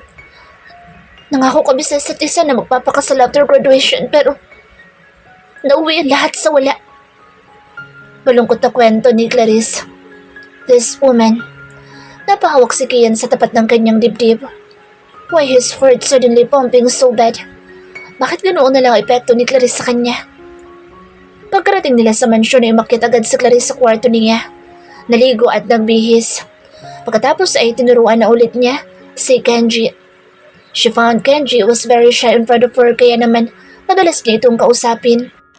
How are you, Kenji? She asked while flipping the book to other page. I'm good, Miss Madrigal. Clarice smiled. That's good to hear. Nasagutan mo ba ang binigay kong exam kahapon? May I see? Yes, Miss Madrigal. He handled the exam paper to Clarice. Tinanggap naman agad ni Clarice at tiningnan isa-isa. Wow, you did a great job, Kenji. I'm sure na may papasa mo ang entrance exam mo sa college. Alam mo ba, ang pinasagutan ko sa'yo? Mostly ay mga tanong din sa test paper ko nung nag-exam ako. Really, Miss Madrigal? Do you think papasa talaga ako? Oo naman. Basta magtiwala ka lang sa kakayahan mo, okay? Thank you, Miss Madrigal. Ani Kenji na tila ba biglang nawala ang pagiging mahiyain. Samantala, sa may pintuan, hindi alam ni Clarice at Kenji na nandoon si Kian. Pinapanood niya ang dalawa at para bang gusto niya magselos sa mga ito habang nag-uusap. Para kasing komportable si Clarice habang kausap ang kapatid niyang si Kenji. He cleared his throat kaya narinig siya ng dalawa at agad na napatingin sa kanya si Clarice. Mr. Berlin, kanina ka pa ba dyan? She asked. Not really. Kian answered. Tuluyan ang pumasok si Kian at umupo sa sofa malapit kay Clarice. Bakit ka nandito, kuya? May kailangan ka ba kay Miss Madrigal? Wala naman. Gusto ko lang makasigurado kung talaga nakikinig ka sa tutor mo. Ilang araw na lang ay entrance exam mo na sa college. I hope na hindi mo ko biguin. Oo naman, kuya. Mag-aaral akong mabuti. Good. Napakunot naman ang noo ni Clarice. Why he pressured his brother. Okay, Kenji. That's it for now. Pag-aralan mo lang mabuti mga tanong na ibinigay ko sa'yo. Pwede mo sagutan with open notes. Basta tatandaan mo lang palagi ang mga tinuro ko sa'yo, okay? Okay, Miss Madrigal. Tumayo na si Kenji at lumabas na ng study room. Inayos na rin ni Clarice sa mga gamit niya. When she was about to leave, bigla naman nagsalita si Kian. Can we talk about what happened to us that night? Natigilan si Clarice sa pag-aayos ng gamit niya. Napakunot ang noo niya. Desmond, bakit mo palagi niyang ini-insist sa kanya na pag-usapan nila ang nangyari ng gabing iyon? Isn't it awkward? Mr. Berlin, do you think it's appropriate for us to talk about what happened that night? She said angrily. Kian laughed. What's funny?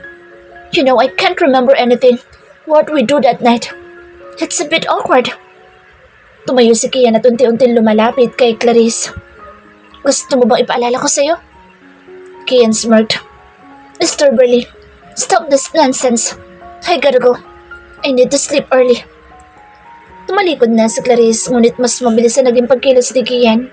Umarang ito sa pintuan na daraanan niya. Clarice, what? Mr. Berlin. Walang ganang saan ni Clarice. Can you stay a little longer? He asked.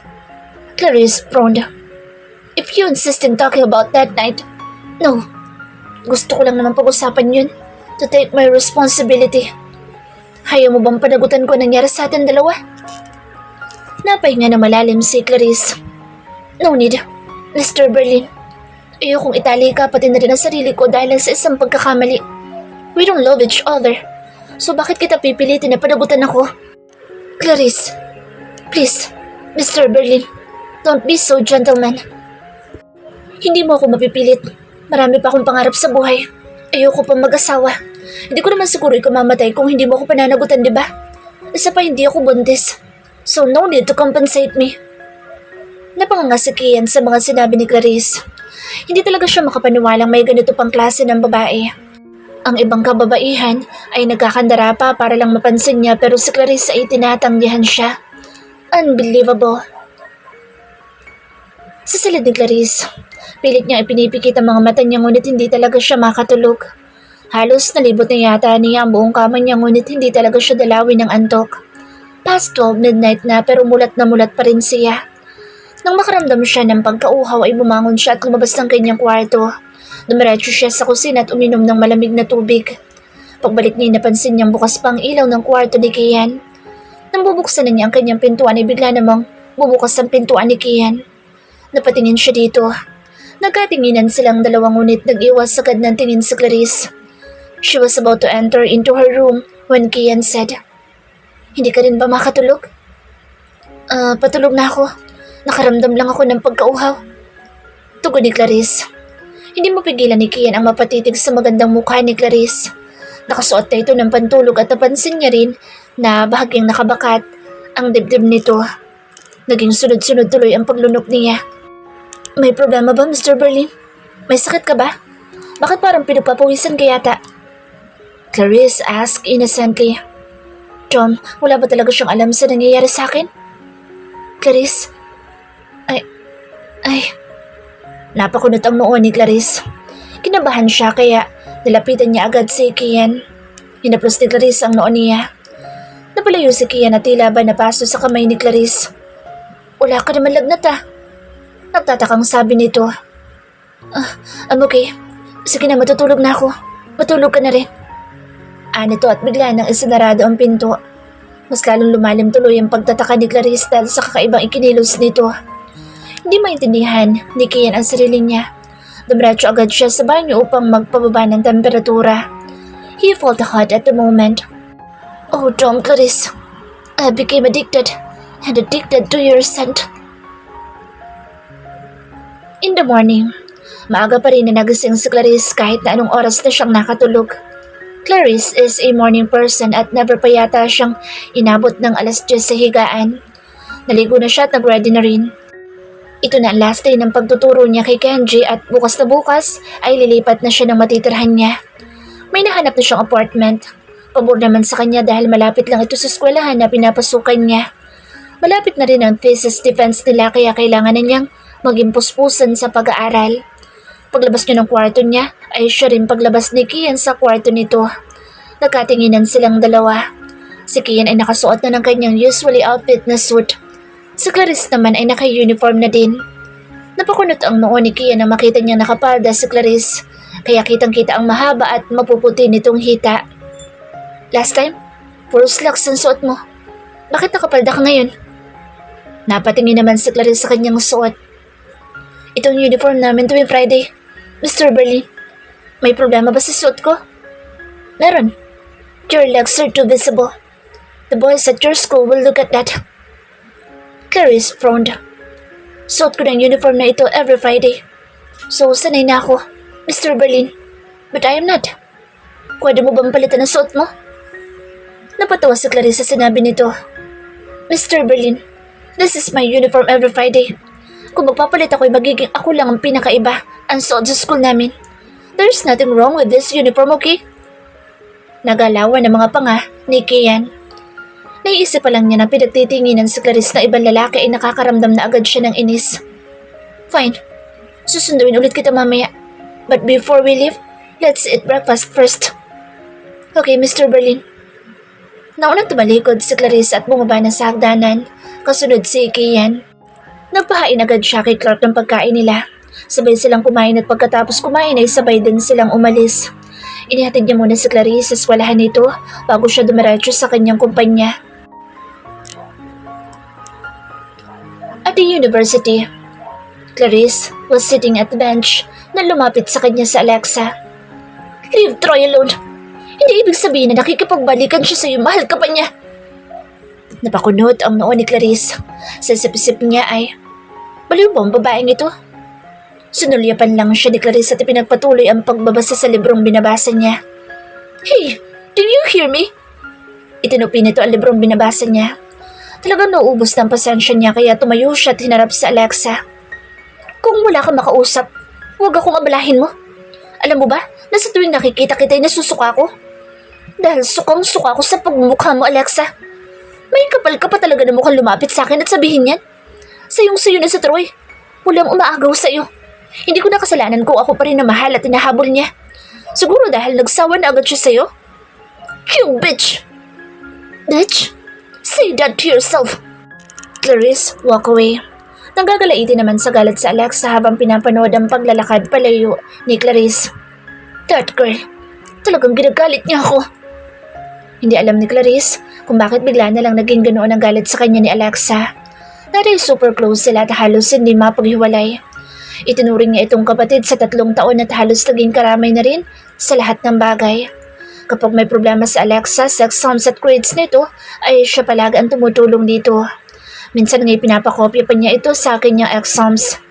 She risked her own reputation for her, kaya hindi niya alam kung bakit bigla na lang nawala ang pinagsamahan nila sa loob ng 3 taon. After her afternoon class, paglabas pa lang ni Clarice ng gate ay hinintuan na agad siya ng sakyan ni Kian. Driver ulit nito si Tony kaya naman ay ilang na naman siya dahil baka may iba na namang masabi si Kian tungkol sa kanilang dalawa. How's your school? Kian asked pagkasakay niya sa sasakyan nito. Okay naman. Medyo tahimik ang buong maghapon ko ngayon. Hindi ka ba ginulo ng ex mo? Hindi naman. Maikling tugon niya. Nais niyang sabihin na hindi nga siya ginulo ng ex niya kanina, ngunit ang dating kaibigan naman niya ang pumalit at palaging ginugulo ang pananahimik niya. That's good to hear, Kian said while smirking. Nakita yun ni Clarice ngunit hindi na lang niya pinansin. Napatingin naman si Kian sa legs ni Clarice nang ipatong nito ang hita sa isa pang hita. He cleared his throat and suddenly swallowed hard. Clarice, may nagsabi na ba sa'yo na you have a pair of perfect legs? Agad namang napatingin si Clarice sa hita niya. Naliliit ang mga matang tinignan niya si Kian. You pervert! Sigaw ni Clarice. Kian can't help but laugh. Sinamaan siya ng tingin ni Clarice. Stop looking at my legs. Tinakpan niya ng kanyang bag ang kanyang dalawang hita at tumalikod na kay Kian. Itinuon niya ang kanyang paningin sa bintana at hindi na hinarap pa si Kian. At the mansion. Sinimulan na ni Clarice ang pagtuturo kay Kenji. Todo pakikinig naman si Kenji kay Clarice at lahat ng sinasabi ay isinusulat pa nito sa lecture notebook. I will ask you some question, okay? Okay, Miss Madrigal. Nagtanong nga si Clarice ng ilang tanong tungkol sa lahat ng pinag-aralan nila at nasagot lahat iyon ni Kenji. Indeed, super talino talaga ni Kenji. Hindi na siya magtataka kung mapaperfect din ito ang entrance exam kagaya niya. Pagkatapos ng pagtuturo niya kay Kenji ay kinausapan niya ito bago umalis. Kenji, last day na ngayon ang tutor ko sa'yo. Tomorrow is your entrance exam. So, good luck. I will give you my number. Kapag may kailangan kang itanong sa akin, don't hesitate to contact me and ask me, okay? Okay, Miss Madrigal. And thank you so much. Umiti si Clarice. You're welcome. After tutor ay lumabas na rin si Kenji ng study room. Lumabas na rin naman si Clarice at tinanap si Kian upang makapagpaalam na rin. Clark, where's Mr. Berlin? Nakita niya si Clark sa kitchen at mukhang nagpe-prepare na ito ng dinner nila. I think he's in his room. Clark answered. Thanks, Clark. You're welcome, Miss Madrigal. Tumango si Clarice at umakyat na para puntahan si Kian sa kwarto nito. Kumatok siya ng 3 beses. Who's that? Mr. Berlin, this is Clarice. I just want to talk to you. Can I come in? She politely said. Naghihintay si Clarice ng sagot ngunit bumukas na agad ang pintuan. Come in. Saad ni Kian at nalakahan na nang bukas ng pintuan at pinapasok na si Clarice. Pagpasok pa lang ni Clarice ay namangha na siya sa ganda ng design ng kwarto ni Kian. Black, gray and white lang ang makikita mong kulay nito sa kwarto. There is a huge size bed. May sofa na pa-circle at may center table din. Anong pag-uusapan natin, Clarice? Kian interrupt her. Napahintutuloy siya sa pagsuri sa kabuuan ng kwarto nito. Hindi na ako magpapaligoy-ligoy pa, Mr. Berlin. Magpapaalam na ako sa'yo. Last day na ng tutor ko ngayon, kay Kenji. Kailangan ko na rin umalis dito sa mansyon mo. May nahanap na rin ako apartment. Doon ko na balak lumipat at hindi na sa dorm ko. Napahalukip-kip si Kian. Tinignan niya si Clarice sa mga mata nito habang nakasandal siya sa pintuan at wala yatang balak na umalis doon. Sa tingin mo ba ikakasyang kikitain mo sa lahat ng expenses mo? Electricity bill, water bill and anything that you did as a human being. Clarice frowned. I think, Mr. Berlin, problema ko na iyan at wala ka nang pakaalam doon. Tumaas ang sulok ng labi ni Kian. Matapang, mataray at tila ba napakahirap pasukin ng babaeng nasa harapan niya. No, Clarice, may pakaalam ako sa'yo because you are my woman. From now on, you are my responsibility.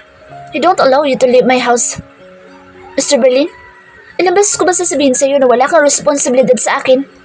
Ayokong tumira dito pang habang buhay kaya sa ayaw at sa gusto mo ay aalis ako Nagulat si Clarice nang inilang hakbang lang ni Kian ang pagitan nila at bigla nitong angkinin ang labi niya.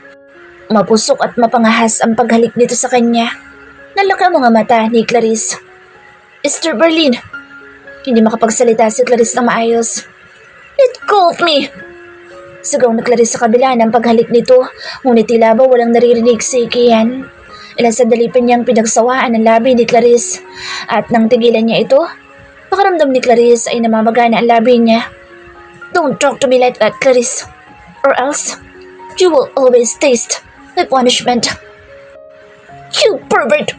Bakit mo ko hinalikan? Galit na saan ni Clarice. Because I want to. Say that word to me again. I will take you right here, right now. Natigilan si Clarice. Kian smirk. Alis na ako. Biglang sabi ni Clarice at nagmamadali nang naglakad palabas ng kwarto ni Kian. Napahawak si Kian sa kanyang labi. Binaybay ng hinlalaki niya ang buong labi niya at sinipsip ang daliri. Napakalambot talaga ng labi niya, he said while smiling. Dumiretso naman agad si Clarice sa kanyang kwarto. Kinuha ang maleta niya at inilagay doon ang lahat ng kanyang damit. Wala naman siyang gaanong gamit kaya mabilis niya lang din natapos ang pag-iimpake. Palabas na si Clarice nang bigla siyang salubungin ni Kian. Where do you think you're going? he said calmly. Huminga ng malalim si Clarice. Mr. Berlin, please. This is not right. And you don't have any right para pigilan ako umalis. Let's all end here. Don't see me again in the future. I want a peaceful life. Lumamlam ang mata ni Kian. Ay, Mr. Berlin. Paalam ni Clarice. Wala namang nagawa si Kian nang lumabas na si Clarice ng mansyon. Napahinga na lang siya ng malalim. Tony, take Clarice to her apartment. Okay, Sir Berlin. Mabilis na kinuha ni Tony ang susi ng sakyan ni Kian. Nagmamadali niyang pinuntahan ng kotseng palagi nilang ginagamit kung saan ito nakaparada. Pinaandar niya agad ito at sunundan si Clarice. Pasakay na sana si Clarice ng taxi nang may tumigil na itim na sakyan sa tapat niya. Napakunot ang noo niya nang makita si Tony. Miss Madrigal, ipinapahatid po kayo ni Mr. Berlin sa apartment niyo. Tony, no need. Nakangiting sabi niya. Naku, Miss Madrigal, kapag hindi kita naihatid ay mawawalan ako ng trabaho. Kawawa naman ang nanay at kapatid ko. Pasensya na pero kailangan ko kayo maihatid ng ligtas at maayos sa lilipatan mo. Napabuntong hininga naman si Clarice. That man. Bulong niya while clenching her fist. Okay, Tony. Ihatid mo na ako. Masyado na ako nakonsensya sa sinabi mo. Napakamot naman sa batok si Tony. Humingi ng paumanhin si Clarice sa taxi driver at sumakay na sa kotse. Paalis na sana sila nang makareceive ng tawag si Tony. Is she with you? Kian asked. Yes, Sir Berlin. Okay. Ipaalam mo agad sa akin kung saan ang address niya. Okay, Sir Berlin. Pagkatapos ng tawag ay itinago na ni Tony ang kanyang cellphone at nagmaneho na. Miss Madrigal, pakituro mo na lang sa akin ang daan papunta sa apartment mo. Okay, Tony. In the mansion, Kian stayed at Clarice's room. Inilibot niya ang paningin dito. Naamoy pa rin niya ang kakaibang scent ni Clarice. She has an innocent scent. Ipinikit niya ang kanyang mga mata at dalanghap ang amoy na naiwan ni Clarice. He took his phone in his pocket. He called her secretary, Maury. Yes, Mr. Berlin. What can I do for you? She asked. Investigate Clarice Madrigal. Find out all his hidden identities, families, friends, and her past life with her mother. Okay, Mr. Berlin. Maury said, then Kian ended the call. Pagkarating ni Clarice sa kanyang apartment ng upahan ay sinalubong agad siya ng landlady. Tinulungan naman siya ni Tony na buhatin ang kanyang maleta. Her apartment was on the 3rd floor, pero okay lang sa kanya dahil ang mahalaga naman sa kanya ay magkaroon siya ng privacy. Thanks, Tony, for accompanying me here. You can go back now. Pakisabi na lang kay Mr. Berlin. Thank you. Okay, Miss Madrigal. Tumango naman si Clarice at inihatid na lang si Tony gamit ang kanyang mga mata. Pagdungaw niya sa bintana ay wala na ang sakyan nito at tuluyang umalis na. Wala siyang ginawa kundi ang ayusin ng mga gamit niya. Weekend kinabukasan ngunit alam niyang hindi siya pwede magpahinga. She needs to work to live. In the morning, Clarice work at cafe. In the evening, she is waitress at the club. Nakabalik siya ng 3:00 ng madaling araw. She took a taxi. At pagbaba niya sa taxi ay napakunot ang noo niya nang makita niya ang isang pamilyar na sakyan. Bubukas ang pintuan sa backseat. Hindi nga siya nagkamali sa iniisip na lumabas mula roon si Kian na nakasuot pa ng kanyang usually suit. Where have you been? Nakakunot ang noo na tanong niya kay Clarice, but Clarice didn't answer him. What are you doing here, Mr. Berlin? Clarice asked, feeling tired. Wasn't I the first one to ask you? Look, Mr. Berlin, I'm tired. I'm really tired. I want some sleep and rest. I need to go. Nangihinang saad ni Clarice. Lalampasan na sana niya si Kian pero pinigilan siya nito. Please, kung may kailangan ka sa akin, bukas na lang tayo mag-usap. Tila ba pagmamakaawa na ni Clarice. Pinagsamang antok, puyat at pagod na ang nararamdaman niya. Isabay pa ang gutom niya dahil hindi pa siya nanananghalian. Have you eaten? Umiling si Clarice. Then let's eat. I ordered you a food.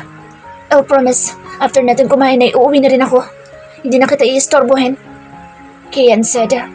Clarice frowned, pero na maisip niyang makakakain na siya ay pumayag na rin siya at para makapagpahinga na din siya. Okay, Mr. Berlin. Call me Kian. Okay, Mr. Kian. Much better. But in the future, you can call me Kian. Tumango lang si Clarice at naglakad na papunta sa elevator. Wala siyang panahong makipag-argumento ngayong araw. Naalala pa nga niya na bago siya umalis sa mansyon ay sinabihan niya si Kian na huwag na siyang kontakin. At last, na nila iyong pagkikita. Pero heto tinintay siya hanggang madaling araw.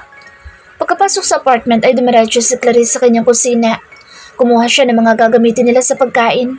Siya na din ang naghain at naglagay ng pagkain sa plato ni Kian. Kian was staring at her. She looked tired but still managed to be beautiful in his eyes. Come on, let's eat. Aya ni Clarice. Mula sa pagkakaupo sa sofa ay tumayo si Kian at lumapit sa maliit na dining table ni Clarice. Komportable ka ba dito? Tanong ni Kian. Oo, tahimik dito. Ilan lang kami nagre-rent sa bawat room. I feel safe. Sagot ni Clarice. Kian nodded. If you need anything, just say it to me. Kian casual said. Napatitig sa kanya si Clarice. Mr. Kian, huwag mo na akong alalahanin. Simula na mawala ang mommy ko ay nasanay na ako mag-isa. Isa pa, ayokong iasa ang sarili ko sa iba. Ayoko ng mga bagay na hindi ko pinaghirapan. Diretsong saad ni Clarice. Lalong na-amaze si Kian sa mga sinabi ni Clarice. This woman, hindi talaga siya kagaya na ibang babae na gagawin na lahat makabingwit lang ng mayaman. Clarice? Kian called her name kahit na magkaharap lang naman sila. Puminto si Clarice sa pagmuya. Tumingin siya ng diretso sa mga mata ni Kian. Yes, Mr. Kian? Do you need anything? What did you do to me, Clarice? Clarice frowned. What do you mean? Did I offend you? Nag-aalalang tanong ni Clarice. Umiling si Kian. Nang umiling si Kian ay tila ba nakahinga si Clarice ng maayos. Nang matapos na silang kumain ay niligpit na ni Clarice ang kanilang pinagkainan. Hinugasan na rin niya at inilagay sa dish rack. Did you say earlier na alis ka na after natin kumain? Napatawa si Kian. This girl was so straightforward. Can I use your bathroom? Okay. Pagpayag ni Clarice. Tumayo si Kian at tumiretso sa mini bathroom ni Clarice. Wala naman siyang ginawa doon. Tinignan niya lang talaga ang bathroom ni Clarice to check if safe kung walang butas o hindi kita mula sa labas o katapat na pintuan. Nang masigurado niyang okay na ay kunwari nagugas siya ng kamay.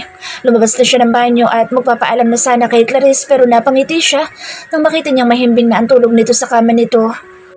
This woman, did she already fall asleep? He murmured. Hindi agad umalis si Kian. Lumapit siya kay Clarice at umupo sa gilid ng kama nito. Hinaplos niya ang pisngi nito at inayos ang buhok na tumatakip na sa magandang mukha nito. Napakaganda mo talaga. He says, mesmerizing her beauty.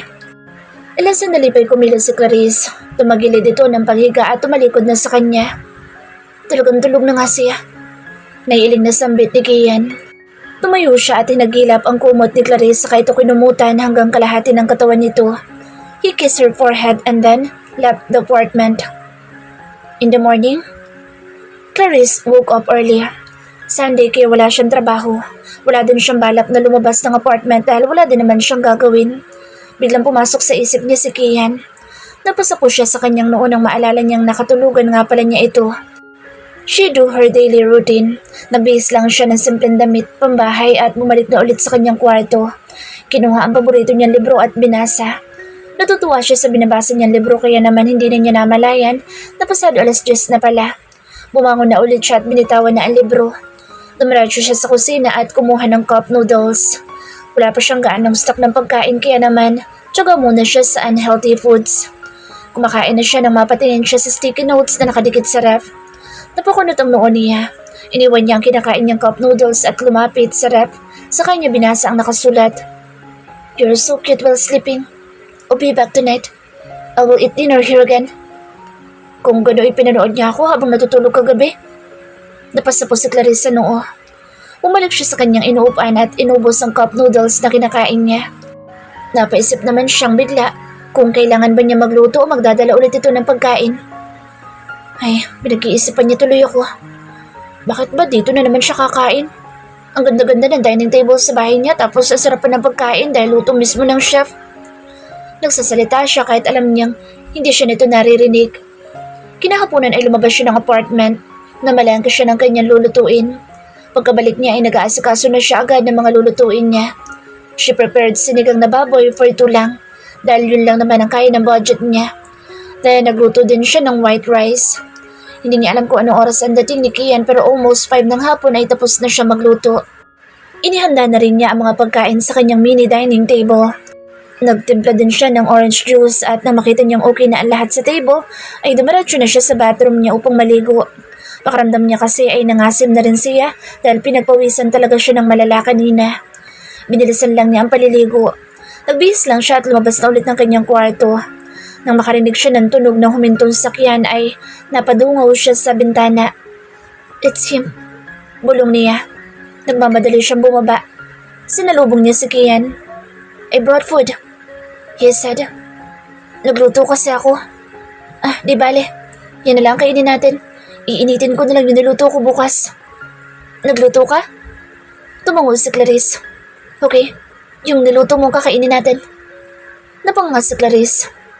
Pero teka, sayang naman ang binili mong pagkain. Nangihinayang na sa adi Clarice. No worries, he said at biglang iniabot kay Tony ang pinabiling pagkain. Tony, eat this. I'll call you later. Sir? Okay, Sir Berlin. Napakagat sa kanyang hinlalaking kuko si Clarice dahil alam niyang napilitan lang si Tony na tanggapin ang 2 paper bag ng pagkain. Let's go? Oo. Sabay silang naglakad at sumakay sa elevator, paakyat sa 3rd floor. Pagpasok nila ay umupo agad si Kian sa upuan. Inalis ang takip ng niluto ni Clarice at agad na tinikman. Oh, this is so delicious, he said. Natawa naman si Clarice. Ngayon ko lang ba nakatikim ng sinigang? Actually, oo. Biglang umupo si Clarice sa tapat ni Kian. Are you serious? Why would I lie? Lalong natawa si Clarice. What's funny? Umiling si Clarice. Wala naman. Hindi lang ako makapaniwalang hindi ka pa nakakatikim ng sinigang. That is a very simple dish kumpara sa mga niluluto ni Chef Clark. Mas masarap ko magluto kaysa sa kanya. Okay, huwag mo na akong bulahin. Let's eat. Kian enjoyed the food. Halos naubos niya ang laman ng pot na pinaglutuan ni Clarice. He really enjoyed the food. After they finished eating, she just washed the dishes and returned to her small living room. He saw Kian sitting comfortable on the sofa while watching the television. Napatingin ito sa kanya. Come, sit here. He patted his empty side. No, I just sit here in my bed. Napatawa si Kian at ipinagpatuloy ang panonood ng balita. Hindi ka pa ba uuwi? Baka kasi makatulugan na naman kita. Clarice said, laughing. That's okay. I really like watching you sleep. Natigilan si Clarice. Natawa naman si Kian. It's like, Napatingin sa kanya si Kian.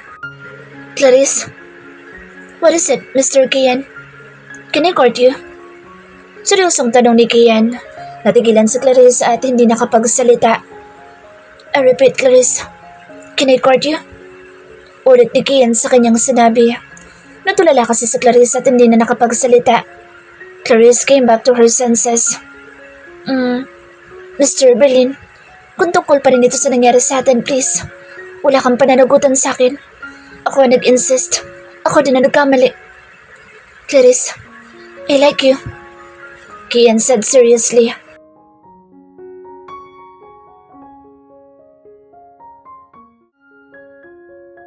Napatitig si Clarice sa mukha ni Kian. Clarice can't help but laugh. Mr. Kian, stop joking, okay? I know your status. You're CEO and President of Berlin Corporation. Alam ko maraming magaganda at mayayamang babae na nagkakagusto sa'yo. But I don't like them. Ikaw ang gusto ko, Clarice. Lalong nawindang si Clarice sa sinabi ni Kian. She keeps on resisting him. She keeps on pushing him. But this man, pakiramdam niya tuloy ay biglang sumakit ang ulo niya. Mr. Kian, I think hindi ako babaeng para sa'yo. Who said you're not the girl for me? Clarice, just give me a chance. Mr. Kian, call me Kian. Mr. Nagulat na lang si Clarice at nanlaki ang mga mata nang halikan ni Kian ang labi niya. Call me Kian. Hindi nakapagsalita si Clarice. Napahawak siya sa kanyang labi. Another saying of Mr. Kian? I'll kiss you again. Kian, I'm saying na. Kian interrupted her. Just give me 6 months. If you didn't fall in love with me, then I will accept my defeat. Clarice nodded. Nakapagdesisyon na si Kian. May magagawa pa ba siya? In the morning, while Kian is at his office, tinawag niya si Mori mula sa intercom upang alamin ang resulta ng pagpapaimbestiga niya kay Clarice. Pumasok agad si Mori sa office nito at iniabot ang mga papeles na naglalaman ng mga impormasyon tungkol kay Clarice. Mr. Berlin, Clarice Madrigal Aguirre is her real full name. She is the legitimate daughter of Mr. Robert Aguirre. Her siblings are Jordan Aguirre and Paula Aguirre. Napaayos na upo si Kian. Ipinatong niya ang kanyang braso sa magkabilang gilid ng kanyang swivel chair at naging mabigat ang paghinga. His heart tightened. Paanong naging anak pa si Clarice ng taong kinamumuhian niya, ng taong mortal na kaaway ng kanilang pamilya? Another information, Mr. Berlin. Clarice was abandoned by them, and even once, they didn't consider Clarice as a relative, except for Jordan Aguirre. That's why Miss Clarice uses Madrigal as her last name. Napatango-tango si Kian. Okay, that's all for now. Make sure no one finds out. I understand, Mr. Berlin. Ani Mori at lumabas na ulit ng office ni Kian. Napatitig si Kian sa mga papeles. Robert Aguirre, you are not human. How can you abandon your own daughter for your own sake? Kian suddenly felt pity for Clarice. He got up and took his coat and then left the office. It's Sunday. There is no work. He only went there to meet Mori and to find out the information she gathered for Clarice. In the apartment, kagigising lang ni Clarice. Dumiretso agad siya sa bathroom upang maligo na. Wala naman siyang gagawin ngayon kundi ang magbasa lang ng libro. 1 linggo na lang ay thesis defense na nila. Malapit na niya matupad ang pangarap niya maging guro at makapagturo sa eskwelahan kung saan siya magtatapos. Pagkatapos niya maligo ay nagbihis lang siya ng komportableng damit. Nagluto lang siya ng sunny side up egg for her breakfast. Eksaktong kumakain siya nang may marinig siyang katok mula sa pintuan. Napakunot ang noon niya dahil wala naman siyang inaasahan na bisita. Pagtingin niya nga sa orasan ay eksaktong 9:00 pa lang ng umaga. Naulit na naman ang pagkato kaya naman inlapag na niya ang silver spoon niya at tumiradyo na sa pintuan para buksan ito. When she see Kian, she was stunned. Can I come in? Hindi na sumagot si Clarice. Naluwagan na lang niya ang pagkakabukas ng pintuan. Napatingin agad si Kian sa pagkain na nasa mini table ni Clarice. Ilang ang breakfast mo? He said. Yeah. Mahina lang talaga akong kumain sa umaga. Coffee and egg lang. Okay na sa akin. You don't eat rice? Umiling si Clarice. Hindi niya lang masabi na wala pa siyang bigas dahil hindi pa siya nakakapunta sa supermarket. Mr. Kian, anong ginagawa mo dito sa ganitong oras? Call me Kian. Do you want me to kiss you? Gulat ang bumalatay sa pagmumukha ni Clarice. Lumayo agad siya at binago ang salitang binitawan niya. What I mean is, Kian. Natawa naman si Kian. Umupo siya sa sofa at umupo na para bang komportable sa place ni Clarice. So, you are the illegitimate daughter of Aguirre's family?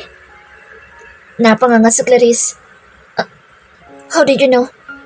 Gulat na sabi niya. Pinaimbestigahan mo ba ako?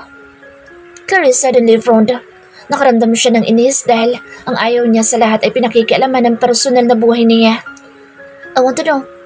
Alam ko naman na hindi mo sasabihin sa akin ang lahat ng ito. Kaya naman inunahan na kita. Clarice suddenly clenched her fist.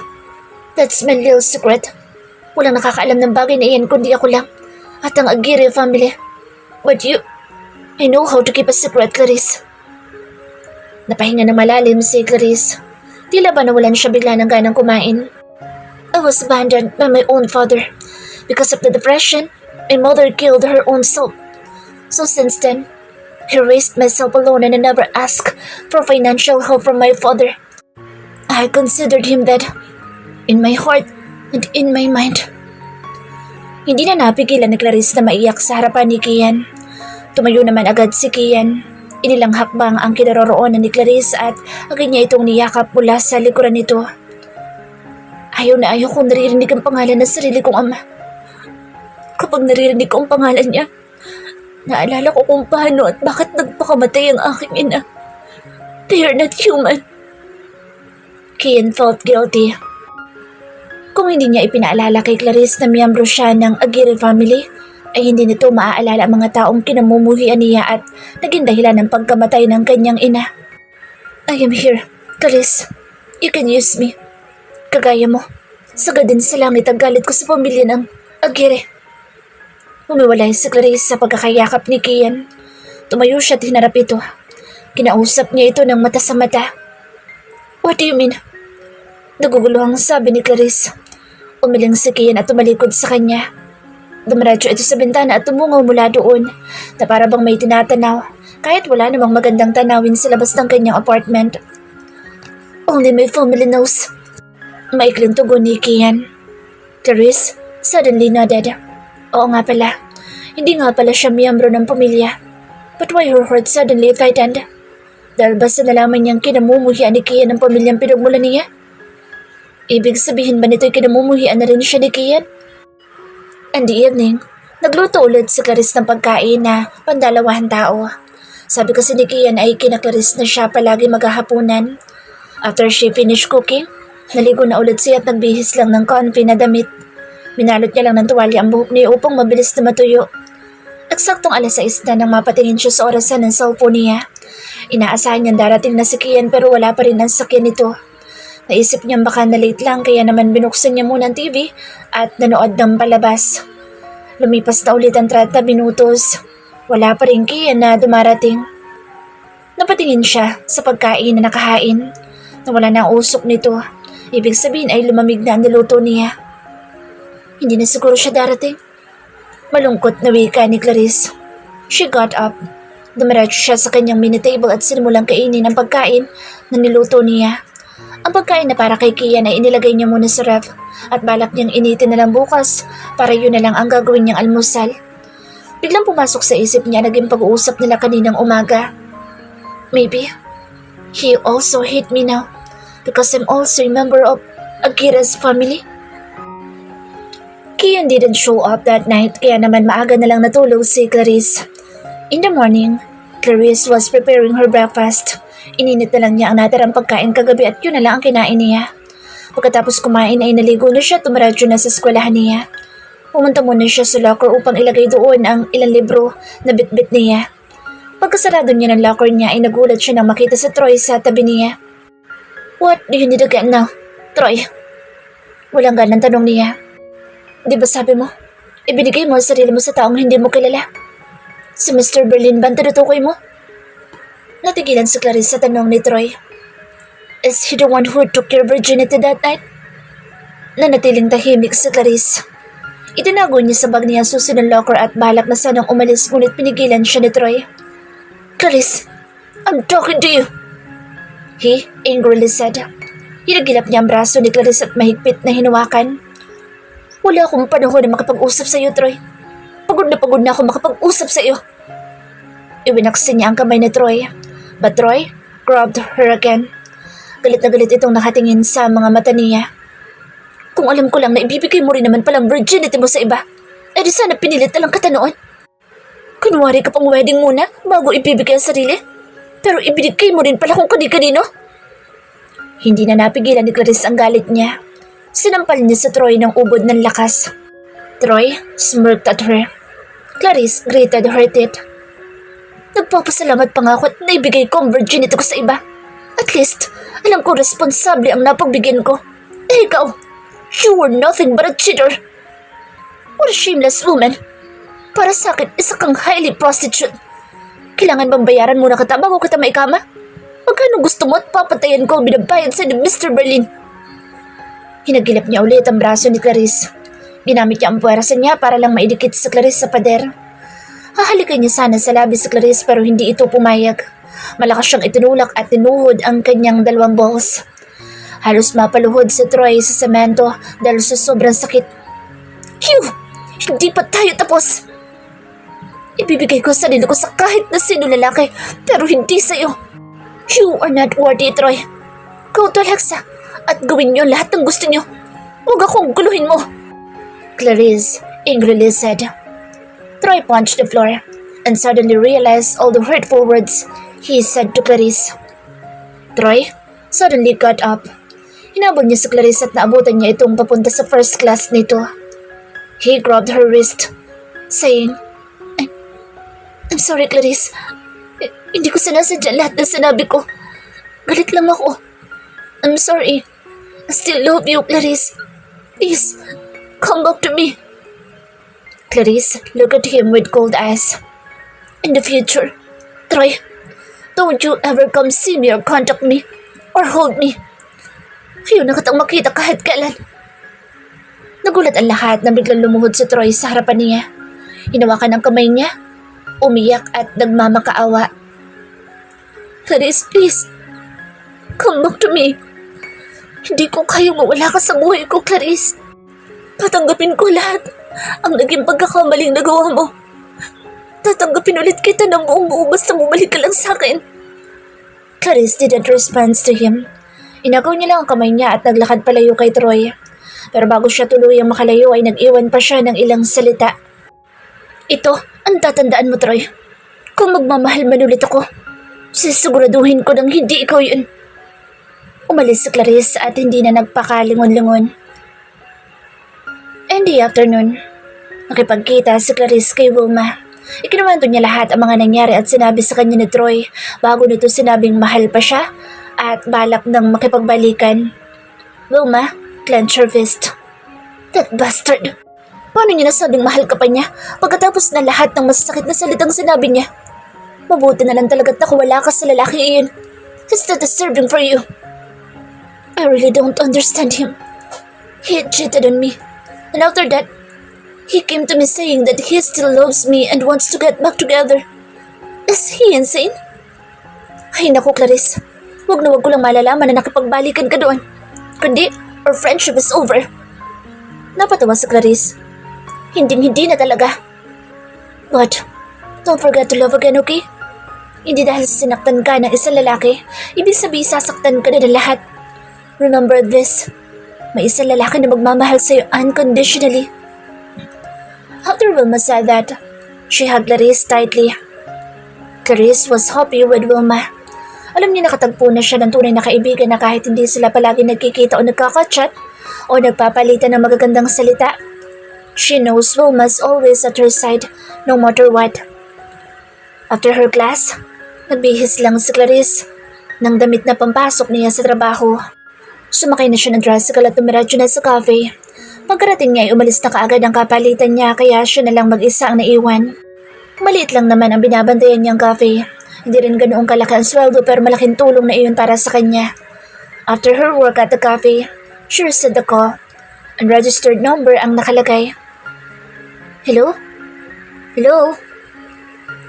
Hi, Miss Madrigal. Kenji, is that you? She said happily. How's your exam? Excited na tanong niya. Nakapasa ako, Miss Madrigal.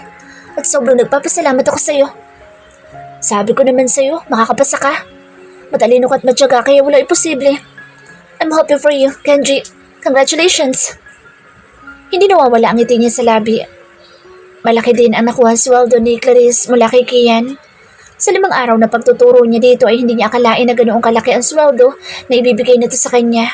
Pero hindi niya ginagastos sa naging sweldo niya. Idineposito niya iyon sa bangko for her emergency funds. Miss Madrigal? Yes, Kenji? Can I invite you for a dinner? My whole family is here to celebrate with me. Gusto ko rin sana na celebrate na kasama ka dahil isa ka sa dahilan kung bakit ako nakapasa. Natigilan si Clarice. Your whole family is there? I think it is a bit awkward for me, Kenji. Miss Clarice, please.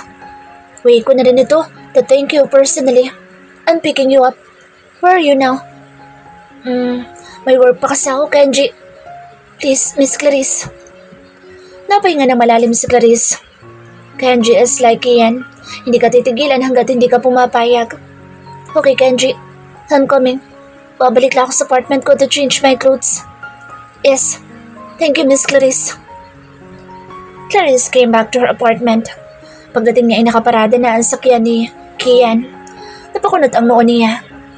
Paglabas ni Kian ay nakaramdam agad siya ng inis para sa binata. Kung makapunta sa apartment niya, parang hindi siya nito inabando na kagabi. Where's Kenji? Akala ko ba siya susundo sa akin? Ipinaramdam niya ang kanyang inis. He's busy with his visitors, so I just came to pick you up. Wait, are you angry with me? Clarice rolled her eyes. Ay naku, nagtanong pa talaga siya. Kung tungkol ito sa hindi ko pagpunta kagabi, then I'm sorry. Dumating ang parents ko from Canada. Hindi ko sila maiwan kaya hindi kita mapuntahan. Galit ka pa rin ba? Who says I'm angry? Magpapalit lang ako ng damit. Hintayin mo ako dito sa baba. Nagmamadaling umakyat si Clarice. Hindi niya alam na sinundan siya ni Kian. When she was about to close the door, iniharang ni Kian ang kamay nito. Can I come inside? Okay, wait me here. Hinayaan na ni Clarice na makapasok si Kian. Ito na rin ang nagsarado ng pinto. Dumiretso na si Clarice sa kanyang bathroom. Mas pinili niyang maligo ng mabilis dahil alam niyang nangangamoy kape na siya sa coffee shop. Paglabas niya ay napatingin sa kanya si Kian. Nakasuot lang siya ng pantalon at puting t-shirt na pinartneran niya ng puting rubber shoes. Let's go? Anya. Okay. Kian was amazed. Napapanatili pa rin niya ang kanyang kagandahan kahit na napakasimple lang ng suot niya. He really admired Clarice dahil sa kasimplihan nito. Are you ready to meet my whole family? Tanong ni Kian nang makasakay na sila ng kotse. Nakaramdam na naman bigla ng kaba si Clarice. Tila ba ngayon niya lang ulit naalala na buong pamilya nga pala ni Kian ang mamimit niya. The whole family of Berlin. Pwede pa ba akong umatras? Kinakabahang tanong ni Clarice. Why? Parang bigla ako nahiya sa suot ko. Sinuri ni Clarice ang kanyang sarili. Why? What's wrong with what you're wearing? Nakagown ba kayo doon? At nakasuot? Napatawang bigla si Kian. Anong tingin mo sa pamilya namin? Laging nagmi-meeting na abanse? Hey, don't laugh at me. Kadalasan kasi ay gano'n na nakikita ko sa mga mayayaman. Sa simpleng suot mo pa lang ay napakaganda mo na. What more pa kung mag-aayos ko ng sobra? Clarice's face slightly red. In the future, palagi mo na sila makakasama. So ngayon pa lang ay dapat prepared ka na. Clarice was puzzled, ngunit nang ma-realize niya ibig sabihin ni Kian na palagi niya makakasama ang pamilya nito ay natawa siya. Di ka sure? I'm very sure of it, Clarice. In the future, you will become my wife. In the Berlin's mansion. When they arrived, forma lang na naglakad si Clarice papasok kasabay ni Kian. Miss Clarice! Tawag agad sa kanya ni Kenji. Napunta sa kanyang atensyon kaya parang nanlamig ang kanyang katawan. Napatingin naman sa kanya si Kian nang huminto siya sa paglalakad. Hey, that's okay. Kian said. Congrats, Kenji. I'm so happy for you. Thanks, Miss Madrigal. Mom, Dad, let me introduce Clarice Madrigal. Good evening po. He politely greeted Kian's family. Good evening to Iya. Have a seat. Wika ng mommy ni Kian. Thank you po. Naiilang na tugon ni Clarice. Halatang galing sila sa maharlikang pamilya, base sa kilos at pananalita nila. Parang nanliit tuloy bigla si Clarice sa sarili niya. Napatingin siya sa suot niyang damit. Ang kaharap niya ay mga nakapormal, samantalang siya ay casual na casual lang. Umupo naman agad si Kian at hinila niya ang kamay ni Clarice paupo sa tabi niya. This is my older brother, Angelo, and his wife, Sabina. Hello po. Magandang gabi din po. Good evening too. Ngumiti sa kanya mag-asawa. Umayos na sa Clarice ng pagkakaupo.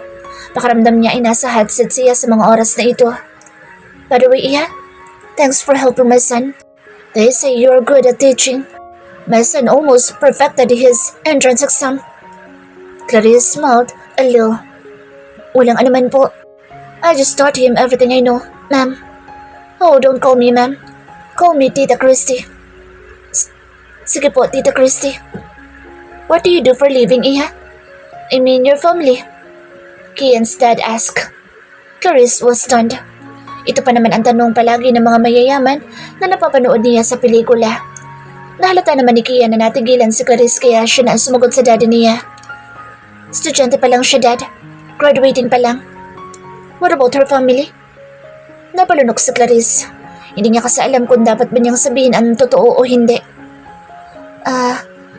Wala na po akong pamilya. My mother died when I was 12 and my father... Dad, masyado niyo naman pong ini-interview si Clarice. Pinapapawisan na po siya oh. Biro ni Kian. Nagtawa na naman ang iba pang nasa dining table. Oo nga naman, Fredo. Segunda ng mommy ni Kian. Oh, I'm sorry, Iha. You are new to our family. Forget what I said earlier. That's it. Save by the bell. Nakahinga ng maluwag si Clarice. Ayaw niya kasi na nagsasinungaling siya. Pero ayaw niya rin na malalaman ng iba na isa siyang illegitimate child ng Aguirre sa family. Lalo na at alam niyang galit ang pamilya, Berlin, sa pamilya ng Aguirre. Tahimik na silang kumakain at tanging tunog lang ng mga kubyertos ang maririnig. Kian, pwede bang pakaabot ng pork chop? Sabina said. Pati niyang natagilan ang lahat na magsalita sa Sabina, pati na rin si Kian. At dahil malapit lang din naman sa kanya ang pork chop, ay siya na lang nagabot kay Sabina. Ako na lang po, Mrs. Berlin. Wika niya. Inabot niya dito ang lagay ng pork chop at medyo tumayo pa nga siya dahil ayaw tumayo ni Sabina. Thanks, Clarice. Nakangiting sabi nito ngunit agad din na tumingin kay Kian. Napansin ni Clarice na parang may something kay Kian at Sabina pero syempre hindi na niya iyon pinagtuunan ng pansin. After they finish eating, nagpaalam na rin si Clarice sa mga magulang ni Kian pati na rin kay Kenji at Angelo at sa asawa nitong si Sabina. Pumayag naman agad ang mga ito nang sabihin niyang maaga pa ang pasok niya kinabukasan. Ihatid ko lang po siya, Mom, Dad. Okay, Iho. Make sure na maihatid mo siya na maayos. Of course, Mom. Let's go. Aya sa kanya ni Kian. Clarice nodded. Magalang naman na yumuko muna si Clarice bago tuluyan tumalikod sa mga ito. Clarice, feel warmed. Alam niyang hindi matapobre ang mga magulang at kapatid ni Kian, kagaya ng pamilyang meron siya. Isa lang ang talagang hindi mawala-wala sa isip niya. Ang asawa ni Angelo na si Sabina. Babae din siya kaya para bang kinukutuban siya sa kilos at pananalita nito towards Kian. The way she looked at him, talagang may kakaiba. Para bang hindi lang hipag ang tingin nito kay Kian. Ipinilig niya ang kanyang ulo at winaksi ang hindi magandang laman ng isip. What's wrong? Kian asked. Napansin kasi niya ang pag-iling ni Clarice. Ha? Wala naman. May naisip lang akong bigla. Is it a boy or a girl? Tell me. Clarice was frowned and become speechless. Pati ba naman iyon ay kailangan pa niyang alamin? Dumating na ang driver ni Kian. Pinauna siyang papasukin ni Kian sa sasakyan. Susunod na sana sa kanya si Kian nang bigla itong tawagin ni Sabina. Kian, can I talk to you for a minute? Kian greeted instead at napansin din iyon ni Clarice. Kung ano man ang sasabihin mo, sabihin mo na. May kailangan pa akong ihatid. Just the two of us, Kian. Gusto mo ba talaga marinig nila sasabihin ko? Gumalaw ang panga ni Kian. Lumingon kay Clarice at nagpaalam saglit. Clarice nodded immediately. Sino ba siya para pigilan ang pag-uusap ng dalawa? Talk. Madiin at pabigat na bigkas ni Kian. Kian, ay noon na kaya mo isinama si Miss Medina ay para pagsalosin ako. Don't worry, hindi ako gaya niyang pagsasilosin ko. Sabi na smirked. Napakunot naman ang noo ni Kian. I'm going, Kian said coldly. Wala siyang time na pakinggan ang mga sasabihin pa ni Sabina. When he was about to leave, Sabina grabbed his wrist. Oh, come on, Kian. Alam kong mahal mo pa rin ako. Sabina, stop. Respect yourself. You are already married. Stop acting like that. Bumalik ka na sa asawa mo. Angela's waiting for you. He pulled his wrist to Sabina's arms and then left. Sabina was stunned.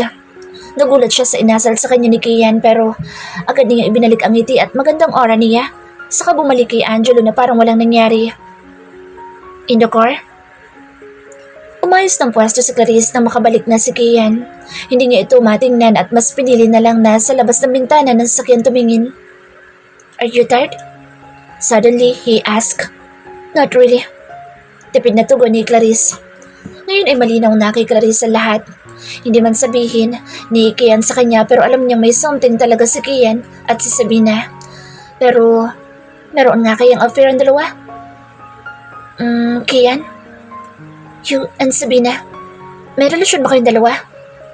Kaya mo ba ako gustong ligawan at isama sa mansyon mo para pagsalosin siya? Hindi na napigilan ni Clarice ang magtanong. Ayaw na ayaw talaga niya ang pag-overthink. Bigla namang napakunot ang noo ni Kian sa naging tanong ni Clarice. Paano mo naman nasabi ang bagay na yan? Clarice, look away. I can see it in her eyes, and yours too. Clarice, whatever you're thinking isn't true, okay? Really? But why do I feel this way? Clarice's heart suddenly tightened. Nagulat na lang si Clarice nang hagilapin siya ni Kian at biglang ihiga sa passenger seat. What do you feel right now? Are you jealous? Kian asked, looking at Clarice's eyes while breathing becomes heavy. Who's jealous? I'm not, okay? Kian smirked. You're not really jealous? Why can't you look me in the eyes? It's just that I'm thinking, are you having an affair with Sabina? After she finished speaking, Kian kissed her lips. Hindi alintana na may kasama nga pala silang driver ng sasakyan. Wala akong affair sa kahit na kaninong babae, Clarice. Hindi ako ganoong klase na lalaki. Iba ako sa kanila, lalo na kay Troy. Hindi ako nakikipagrelasyon sa may asawa na. May respeto ako sa sarili ko. Kung meron man akong gusto maging karelasyon ngayon, ay ikaw lang iyon, Clarice.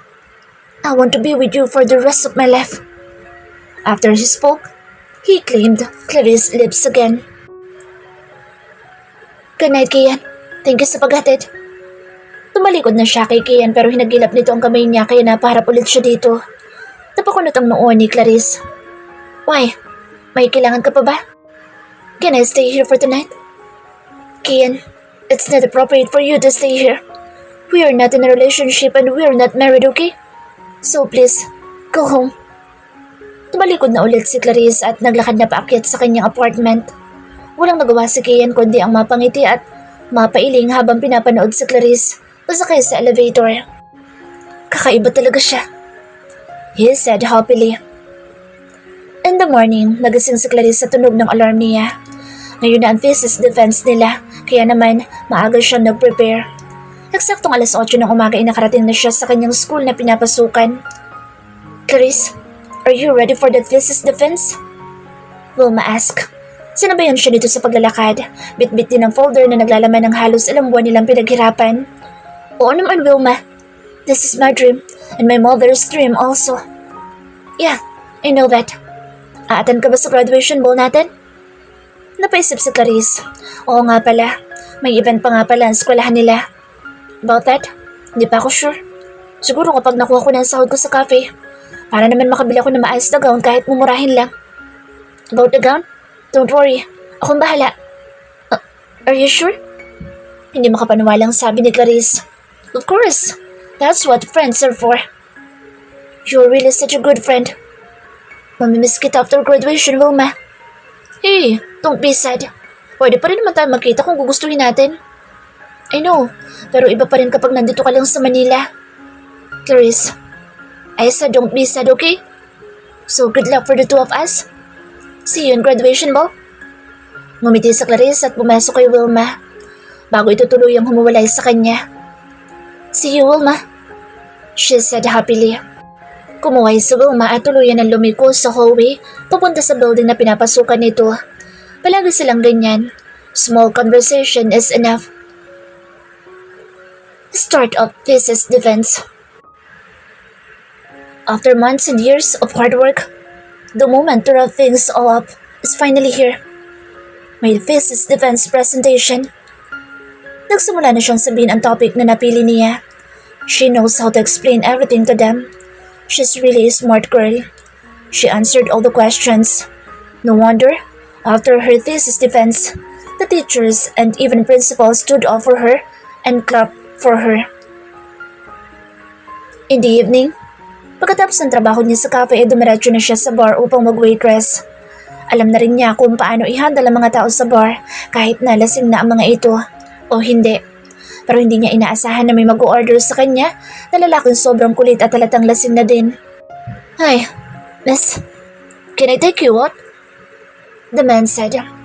Oh, I'm sorry sir, I'm just a waitress here. That's okay, babayaran kita ng malaki. Clarice smirk. Okay lang po ba sa inyo kung bakla ang mai-take out nyo? Bahagyang natigilan naman ang lalaking gusto maglabas sa kanya, ngunit kaagad din nang umiti. Talaga bang bakla ka? Pwede ko bang makita? Tumayo ang lalaki. Natigilan si Clarice. She was about to leave nang hilahin siya dito sa braso at bigla itulak. Napupo siya sa sofa kung saan nakaupo ang lalaki kanina. Sir, don't make a scene here. Baka mawalan po ako ng trabaho. Tatayo na ulit sana si Clarice at hindi napapansin ang ginawa ng lalaki sa kanya, ngunit mabilis siya nitong hinila sa damit. Napunit ang damit niya kaya tinakpan niya agad ang parteng iyon. Napangiti ang lalaki at tila ba nagningning ang mga mata nang makita ang parteng dibdib ni Clarice. Sir, please don't do this. Hinila siya at inihiga ng lalaki sa sofa. Iibabawan sana siya ng lalaki, ngunit nagulat siya na biglang dumating si Kian kasama ang 2 bodyguard. Hinila ang lalaki palayo sa kanya at binugbog sa harapan niya ang lalaki.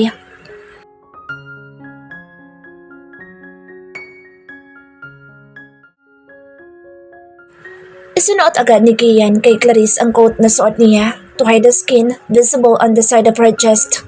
Pinaluhod nila ang lalaki sa harapan ni Clarice na ngayon ay nagmamakaawang huwag na siyang bugbugin. Apologies to her, Jordan. Kaagad naman lumuhod ang lalaki sa harapan ni Clarice at agad na humingi ng tawad.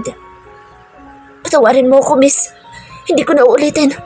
Nadala lang ako ng kalasingan ko. Namangha si Clarice kay Kian.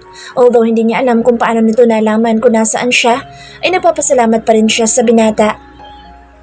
In the car, tahimik lang si Kian.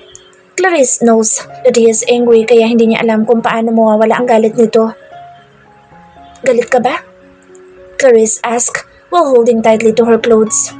Ngayon lang niya nakitang nagalit si Kian. Palagi kasi itong mabait sa harapan niya. Sinong hindi magagalit? That man almost touched you. No, he is touching you. He is almost seeing your breast. Anger can be heard in his voice. So kasalanan ko pa ngayon na nangyari yun sa akin? Clarice, acting tough in front of him. That's not what I meant. I want you to resign that bar. You work at my company. But Kian, soon, I am a teacher. I know. That's why I offer you to work at my company. Hindi magandang tingnan na ang soon-to-be teacher ay sa ganoong klase ng lugar nagtatrabaho. You can resign after vacation. Napatitig siya kay Kian. This man always knows how to help her. Ngayon lang niya naranasan na i-prioritize ng isang tao. Hindi siya sanay na palagi may tumutulong at umaagapay sa kanya. He was really amazed when Kian came at the time he needed help. Kian? Kian looked at her. Thanks for helping me. Kian's eyes darkened. In the future, if something bad happens to you, you just call me immediately. Clarice lowered her eyes. Hindi niya alam kung paano mag-respond sa kabutihan ng binatang ipinapakita sa kanya. Pagkarating nila sa apartment ay inihatid siya ni Kian sa mismong loob ng kwarto niya. Naglinis lang ng katawan si Clarice at nagbihis ng komportableng damit na pantulog. Nang mapatingin siya sa sofa ay nagulat siya na makita niyang tulog na roon si Kian. Wala ba siyang balak na umuwi? Kumuha siya ng kumot at kinumutan si Kian. Lumuhod siya sa may gilid nito at hindi inaasahang napatitig siya sa mukha nito. He is indeed very handsome, up close, she said weakly. Hindi na niya ginising si Kian. Naisip niyang siya rin naman ang may kasalanan kaya napuyat ang binata. Humiga na siya sa kama niya at natulog na rin. In the morning, pagkagising niya ay wala na si Kian sa hinihigaan nitong sofa. At ang kumot na ikinumot niya sa binata ay nasa katawan na niya ngayon. Lihim na napangiti si Clarice. She thinks that Kian is such a gentleman person. Nagluluto siya ng breakfast na makareceive siya ng text from unknown number. She opened it and when she saw the message, she immediately smiled. How's your sleep? Have you eaten your breakfast yet? He texted. Clarice immediately replied, I'm cooking my breakfast. Sinimulan na ulit ni Clarice ang pagluluto. Wala na silang klase sa eskwelahan. Hihintayin na lang nila na sumapit ang graduation ball at graduation at bakasyon na nila. Really? Can I join you? Clarice frowned. Kung kaya mo makapunta dito ngayon, then why not? Panunubok ni Clarice. Alam niya nagbibiro lang si Kian kaya sinakyan na rin niya ang biro nito. Kian's looking at her phone. Nang mabasa niya ang reply ni Clarice, he smirked. Mula sa pagkakaupo niya ay tumayo agad siya at tinagilap ang kanyang coat. Tony's, who are waiting in the living room, suddenly got up when he see his boss, who's in a hurry. Clarice's apartment. I have to get there in less than 10 minutes. Nalaki ang mga mata ni Tony. Boss, is that possible? Of course, I'll drive. Boss, sit back and relax, Tony. Sumakay na kinakabahan si Tony sa backseat. Kahit hindi niya kailangan mag-seatbelt ay nagsuot pa rin siya nito. Nang simula ng paandarin ni Kian ng kotse ay halos sumiwalay na ang kaluluwa nila sa bilis. Para itong nakikipagkalera sa lahat ng sakyan sa highway. His horn was constantly honking in the middle of the road, which would make you think there was an emergency. Napapadasal na lang si Tony na sana'y buhay pa sila kapag nakarating sila sa kanilang pupuntahan. Buong durasyon ng biyahe ay wala siyang nagawa kundi ang mag-antanda. We're here, Tony. I'll call you later. Wika ni Kian at inihagis na ang susi kay Tony. Napahinga naman ang malalim ang driver niya ngunit hindi agad nakapagmaneho dahil sa takot. Eksaktong kakaluto lang ni Clarice na lahat ng pagkain niya nang makarinig siya ng tunog ng sakyan. Napatingin agad siya sa binata at nalaki ang mga mata niya nang makita niya si Kian. This man? Is he really serious? Napatingin siya sa niluto niyang pagkain. Sunod ay napatingin siya sa pintuan nang makarinig ng katok. Dumiretso agad siya sa pintuan at binuksan iyon. Kian was already wearing his suit and she knew he was about to go to his office. Can I come in? He said. Niluwagan naman agad ni Clarice ang pagkakabukas ng pinto at pinapasok na si Kian. I thought you were just joking. Clarice said. Hindi ako mahilig magbiro. Lahat ng sinasabi ko'y tinutupad ko. Seryosong saan ni Kian? Come on, let's eat. I'm hungry. Kian said. Napakamot naman si Clarice sa kanyang noo. You eat first. Magluluto pa ako. Paalis na sana si Clarice papuntang kusina nang hawakan ni Kian ang kamay niya. Marami na itong pagkain. I don't eat a lot in the morning. So, kasya na ito para sa atin. Come on, let's eat. Gusto ko itang makasabay kumain. Clarice was touched by what he says. Tumango lang si Clarice at umupo sa opposite side nito. Habang kumakain sila ay panay ang lagay ni Kian ng pagkain sa plato ni Clarice. Nakita ni Clarice na isang itlog na lang ang natitira sa lagayan kaya naman inilagay niya rin ito sa plato ni Kian. Pati na rin ang tosino at corned beef. Ang naiwan ay ang nag-iisang tuyo. Nagdadalawang isip siya kung ilalagay niya rin ba iyon sa plato ni Kian. Naisip niya kasi baka hindi ito kumakain ng tuyo. Natuwa naman si Kian sa pag-aasikasong ginagawa sa kanya ni Clarice. Buong buhay kasi niya ay puro maid at chef lang ang nag-aasikas sa kanya. Napansin niyang nakatingin si Clarice sa nag-iisang tuyo sa lamesa. Why? May problema ba sa tuyo? Umiling si Clarice. Mukhang naisip naman agad ni Kian ang ibig nitong sabihin. Kinuha niya ang tuyo at kinain niya bago siya sumandok ng fried rice. Nagulat si Clarice sa ginawa niya. Akala ko hindi ka kumakain ng tuyo. Why not? Masarap kaya ito. Sabi nilang ni Kian. Pero ang totoo ay first time niya lang talagang kumain ng ganoong pagkain. Even corned beef ay hindi pa rin. Pero sino siya para mag-inarte sa harapan ng taong mahal niya kung yun lang ang nakayanan nitong ihain? Kian, next week na ako mag-a-apply sa company mo after my graduation. No need to apply. Just give me your resume and I'll take care of it. Hindi ba sila magtataka? I'm the boss, Clarice. No one will dare to oppose me. I'll make you my secretary so you always be by my side. Secretary? Yes. Pero baka mahirapan akong i-handle ang lahat ng schedule mo. Wala pa naman ako experience sa ganoong klase ng trabaho. Then I'll teach you. Tuturuan kita ng mga bagay na hindi mo pa alam. Akong bahala sa'yo. Sundin mo lang lahat ng sasabihin ko. Okay, don't worry. Makikinig ako sa'yo at hindi ako magiging sagabal sa trabaho. But after vacation, kagaya ng pinag-usapan natin, I'll resign, okay? Kian nodded. I understand. Hindi ko kasi kayang ipagpalit ang pagiging guro sa kahit na anong trabaho. Because that's my mother's dream for me, to become a full-fledged teacher. Napatitig si Kian sa magandang mukha ni Clarice. Can you include me in your dream, Clarice? Clarice was stunned, but suddenly came back to her senses. Remember, Mr. Kian, meron ka pang 6 na buwan para maisali kita sa pangarap ko. Clarice smirked. Tumayo na siya at inimis na ang pinagkainan nilang dalawa. Kian shook his head. Tumayo siya at sinundan si Clarice sa kusina. Kailangan bang umabot pa talaga ng 6 na buwan? Hindi ba pwedeng simulan na natin? What if sagutin mo na ako ngayon din? Kian teased her. Pumuwesto si Kian sa gilid ni Clarice at pinanood ang ginagawa nito. Kian, hindi ganoon kadali iyon. For me, hindi minamadali ang pag-ibig. Kung hindi ka makapaghintay sa sarili mong palugit, just accept your defeat. Kian suddenly stands straight. Ah, of course not. I'm just joking. As you said earlier, hindi ka marunong magbiro. Bakit natuto ka naman atang bigla? Clarice said, raising her eyebrows. Kian cleared his throat. I'm a fast learner, he said. Nais matawa ni Clarice sa mga palusot ni Kian. Sa isip-isip niya, ay ito ba ang sinasabi na ibang dangerous CEO? Why does he look more like a comedian in her eyes? Hindi na pumasok si Clarice sa trabaho niya. Nagpaalam na lang siya sa mga amo niya through text. In the afternoon, lumabas lang si Clarice ng apartment niya upang mamalangke ng lulutuin niya sa hapunan. Tila ba nasisanay na siya na pandalawahang taong niluluto niya sa dinner. Pagkatapos niya ngang mamalangke, inapadaan siya sa isang butik. Napatingin siya sa isang gown at namangha siya sa ganda ng pagkakadesign doon. Ngunit nang makita niya ang presyo ay mapait siyang napangiti. Ay, kailan kaya ako makakabili ng mamahaling gown kagaya nito? Bulong niya sa kanyang sarili. Hey miss, do you like the gown? Nagulat siya na may lumabas na isang babaeng nasa middle age na at bigla siyang tinanong. Naku, hindi po.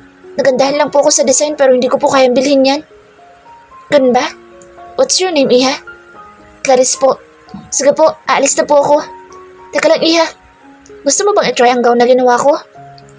Natigilan si Clarice sa alok nito. Ngunit umiling pa rin siya sa ginang. Naku, wag na po. Nakakahiya naman po. Baka madumihan pa po ang gown nyo.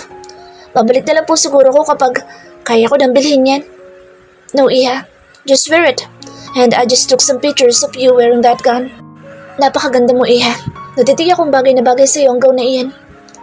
Tila ba nagningning naman ang mga mata ni Clarice? Isusukat niya lang naman, di ba? Then, tapos na. She immediately nodded. Sige po. Natuwa naman ang ginang sa naging pagpayag niya. Kinuha ng ginang ang pinamalangke niya at ipinatong na maayos sa lamesa. Tinulungan siya ng ginang na isuot ang gown. Itinali ang kanyang may kahabaan na buhok at nilapatan ang mukha niya ng manipis na make-up. Nang natapos ang proseso ay namangha ang ginang sa itsura ni Clarice. Napakaganda mo, Iha. Mukha kang diwata. Naku, maraming salamat po. Nahihiyang sabi ni Clarice. Kinuhanan siya ng litrato ng ginang gamit ang cellphone nito. She took more than 10 shots. Tsak, nasisikat itong buti ko dahil sa litrato mo, Iha. I let you wear that gown. Sabihan mo lang ako kailan mo kailangan. Nagdingning naman ang mga mata ni Clarice. Talaga po? Pwede ko po ba itong hiramin ng walang bayad? Yes, Iha. Pilapan mo lang ito with your contact number and address. Ipapadeliver ko ito sa'yo. Naisip agad ni Clarice ang kanilang graduation ball. Kinuha agad niya ang ballpen at form. Pinilapan agad niya iyon at ibinalik sa ginang. By the way, I am Denise Herrera. Clarice Madrigal po. Nagpaalam na rin si Clarice at umalis na. Hapon na nakauwi si Clarice. Nag-prepare agad siya ng dinner nila ni Kian. Nagtataka kasi siya kung bakit mas gusto pa ni Kian na kumain sa maliit niyang apartment kaysa doon sa mansyon na may chef na siya at may maid pa. After she finished cooking, dadiretso na sana siya sa bathroom upang maligo ngunit natigilan siya na makarinig siya ng 3 katok. Sa halip na sa banyo siya dumiretso ay sa pintuan na siya tumuloy at binuksan agad iyon. Pasok ka. Paanyaya ni Clarice. Niluwagan, niya ang bukas ng pinto. Pumasok naman agad si Kian. Isinarado din agad ni Clarice ang pintuan at hinarap si Kian. Nang makita ni Kian na naka-makeup si Clarice, ay agad na napakunot ang noo niya. May pinuntahan ka bang event? Clarice frowned. Event? Wala, namalangke lang ako kanina. Kian's face darkened. So, may pinapagandahan ka sa labas? Unti-unti lumapit si Kian kay Clarice. Ha? What do you mean? Nagtatakang tanong ni Clarice. Inaplos ni Kian ang mukha ni Clarice. Talagang kailangan mo pa mag-makeup kahit mamamalangke ka lang? At doon nag-process ang lahat sa isip ni Clarice. Oh, I forgot to remove this. Maliligo na sana ako kanina kaso dumating ka naman kaagad. Hindi kasi ako naglagay nito. Lalong napakunot ang noo ni Kian. And who put that on your face? Such a long story. Wait for me here. Maliligo lang ako saglit before we eat. Hindi na sinagot ni Clarice ang tanong ni Kian at nagmamadali na itong dumiretso sa kanyang bathroom. Pagtingin ni Clarice sa salamin ay kitang-kita nga niya ang makeup niya. Mukhang original ang ginamit na pang makeup dahil hindi iyon nag-fade. Imagine, nakauwi na siya at nagluto pero yung makeup andun pa rin. Pagkatapos niyang maligo ay hindi na muna niya pinansin si Kian. Dumiretso agad siya sa kwarto at nagbihis ng comfy na damit. Paglabas niya ay nakasiting pretty si Kian habang nanonood ng balita. Let's eat.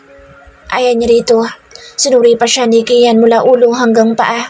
Matapos siyang suriin ay tumayo at dumiretso na sa mini dining table ni Clarice. Mahilig ka ba sa spicy? A little. Okay. Hindi naman gaanong maanghang itong niluto ko. Sakto lang para ganahan kang kumain. Ngumiti naman si Kian at nagsimula ng tikman ang sabaw. Magaling ka talaga magluto. Komento nito. Natutunan ko yan sa mommy ko. Proud na sabi ni Clarice. Totoo naman iyon. Magaling magluto ang mommy niya. Kahit yata walang halong sangkap ay kayang pasarapin ng mommy niya. Kahit nga simpleng nilaga lang ay masarap na sa panlasa niya kapag mommy niya nagluto. Maiba tayo. Bakit nga pala dito ka na palagi kumakain sa apartment ko? Bakit? Ayaw mo bang dito ako kumakain? Nakakadagdag ba ako sa gustusin mo? Kian, that's not what I meant. I mean, di ba may chef ko sa bahay mo at di hamak na mas masarap ang pagkain mo doon? Bakit mas gusto mo dito? You really wanna know? Dito, walang nanonood sa akin kapag kumakain ako. Sa piling mo nagiging totoo ako. Hindi ko kailangan magkunwari. Napahinto si Clarice sa pagmuya. They say, I'm not a human at all. Seryosong wika ni Kian. Really? But why do I have a feeling na nagsasinungaling sila? Napatitig si Kian kay Clarice. How do you say that? Because you're so good to me. Clarice said seriously. Kian swallowed hard. Simpleng salita lang ang sinabi sa kanya ni Clarice ngunit halos humiwalay na ang puso niya sa dibdib niya dahil sa sobrang lakas ng kabog nito. Clarice? Can I kiss you? Kiss ka dyan. Huwag mo kong daan-daanin sa ganyan, Kian. What? Kian can't help but laugh. Huwag seryoso ka nga. Sinabihan ka lang na magandang salita, kiss agad. Umuso pa si Kian papalapit sa labi ni Clarice. Ngunit pinigilan yun ni Clarice gamit ang hintuturo nito. Yun naman ay kung makakalusot lang. But you know what? You were the only one who said good words to me. Maybe, ako lang nakakakita kung gaano kakabuting tao. But I want to know you more. Kian stared at her beautiful face and said nothing. After they finished eating, Clarice grabbed her book and read her favorite book again. Hindi pa rin umaalis si Kian sa apartment niya. Mas interesting ba ang librong binabasa mo kaysa sa akin? Kian playfully asked. Sunulyapan siya ni Clarice. Saglit ngunit ibinalik din ang mga mata sa libro. Mr. Kian, wala akong balak na makipaglandian sa'yo. Kaya naman umuwi ka na sa bahay niyo, okay? Clarice rolled her eyes. Mas gwapo ba ang karakter ng librong yan kaysa sa akin? May obs din ba yan kagaya ko? Pagpapatuloy ni Kian sa pangungulit. Napatawa si Clarice sa sinabi ni Kian. Is it necessary to compare yourself to the character of the book as well? Of course. They say, there are readers who fall in love with book characters. Clarice shrugged her shoulders.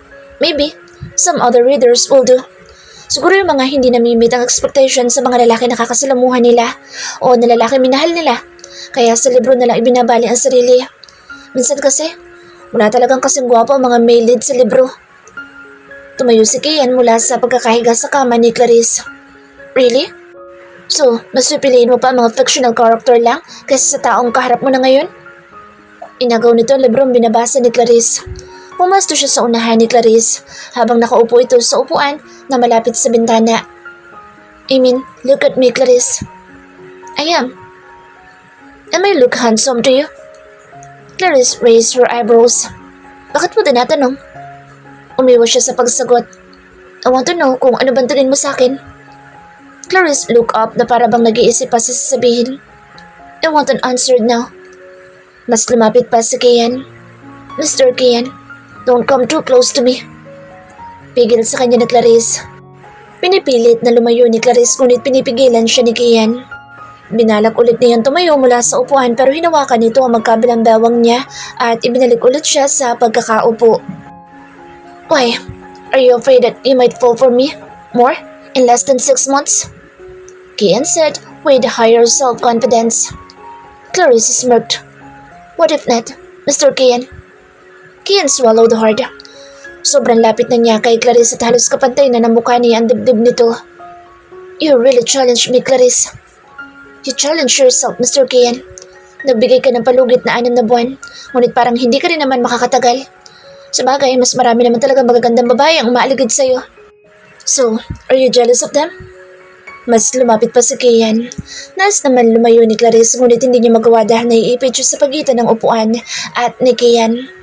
Mr. Kian, kaya't kailan ay hindi ako magsaselos sa kanila. So don't flatter yourself. This woman was really amazing. Napapaisip tuloy si Kian kung kailan niya tuluyang mapapasagot ang dalaga. Para kasi napakahirap paamuhin ni Clarice. Siguro kung ibang babae lang si Clarice ay naikama na niya agad. But Clarice was very different from them. In the morning, nagising si Clarice sa munting katok sa kanyang pintuan. Naghihikab siyang bumangon at mabagal na naglakad papalapit sa pintuan. Nang buksan niya ang pinto ay napakunot ang noo niya nang makakita na isang delivery boy.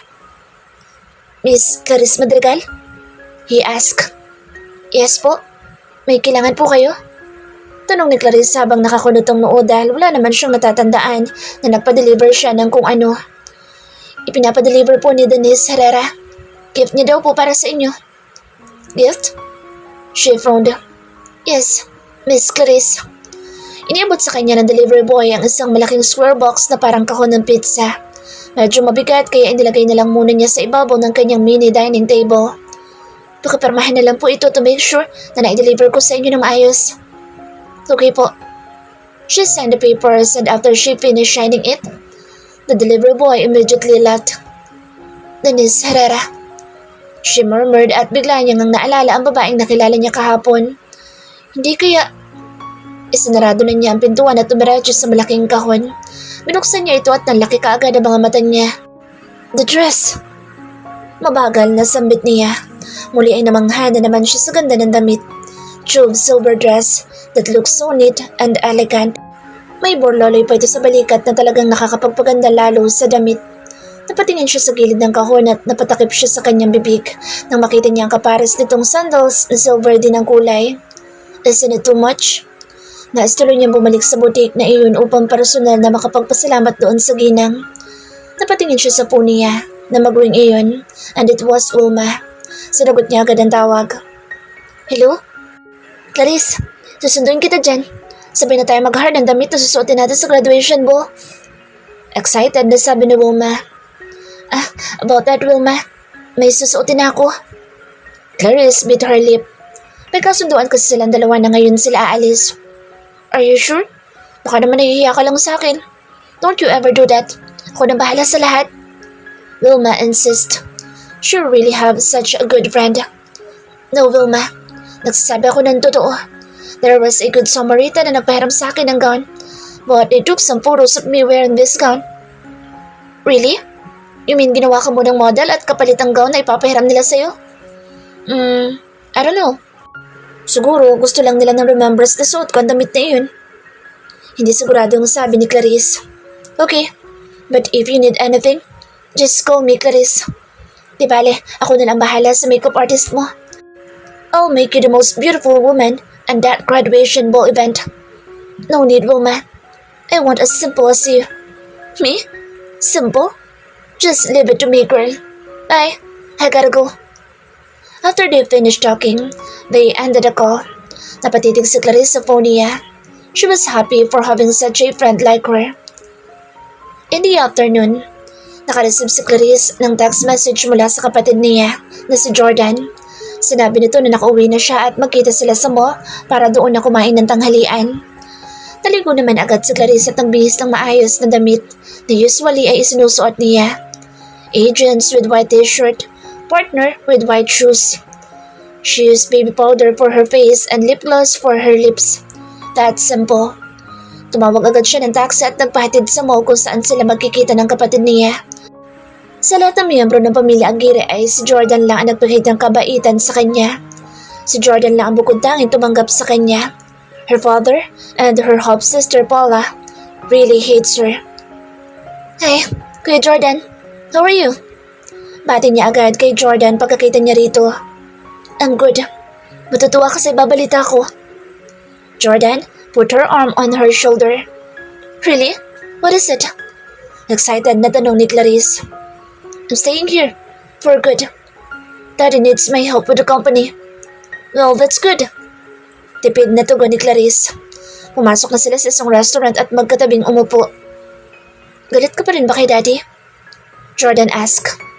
Kuya Jordan, let's not talk about it. You know how much I hate Robert Aguirre. If you keep talking about him, I will leave. She was about to cut off when Jordan stopped her. Okay, I'll stop talking. Please stay. Clarice heaved a deep sigh. Bumalik siya sa pagkakaupo niya, tahimik na umorder ng pagkain. I saw you with Key in Berlin. Do you know that the relationship between Berlin and the Aguirre family is not good? Yeah, I know. But I am not Aguirre. And Kian was treated me right. Unlike the Aguirre's family. Clarice, Kuya Jordan, please kumain na lang tayo. Clarice didn't want to speak. She really doesn't want to talk about the family that abandoned her. Jordan secretly greeted his date. He really hates Kian. That's why he will find a way to get Clarice away from that guy. After they finished eating, Jordan asked Clarice, pwede ka bang sumama muna sa akin sa kondo ko? Diba, wala na kayong pasok sa eskwelahan? Why?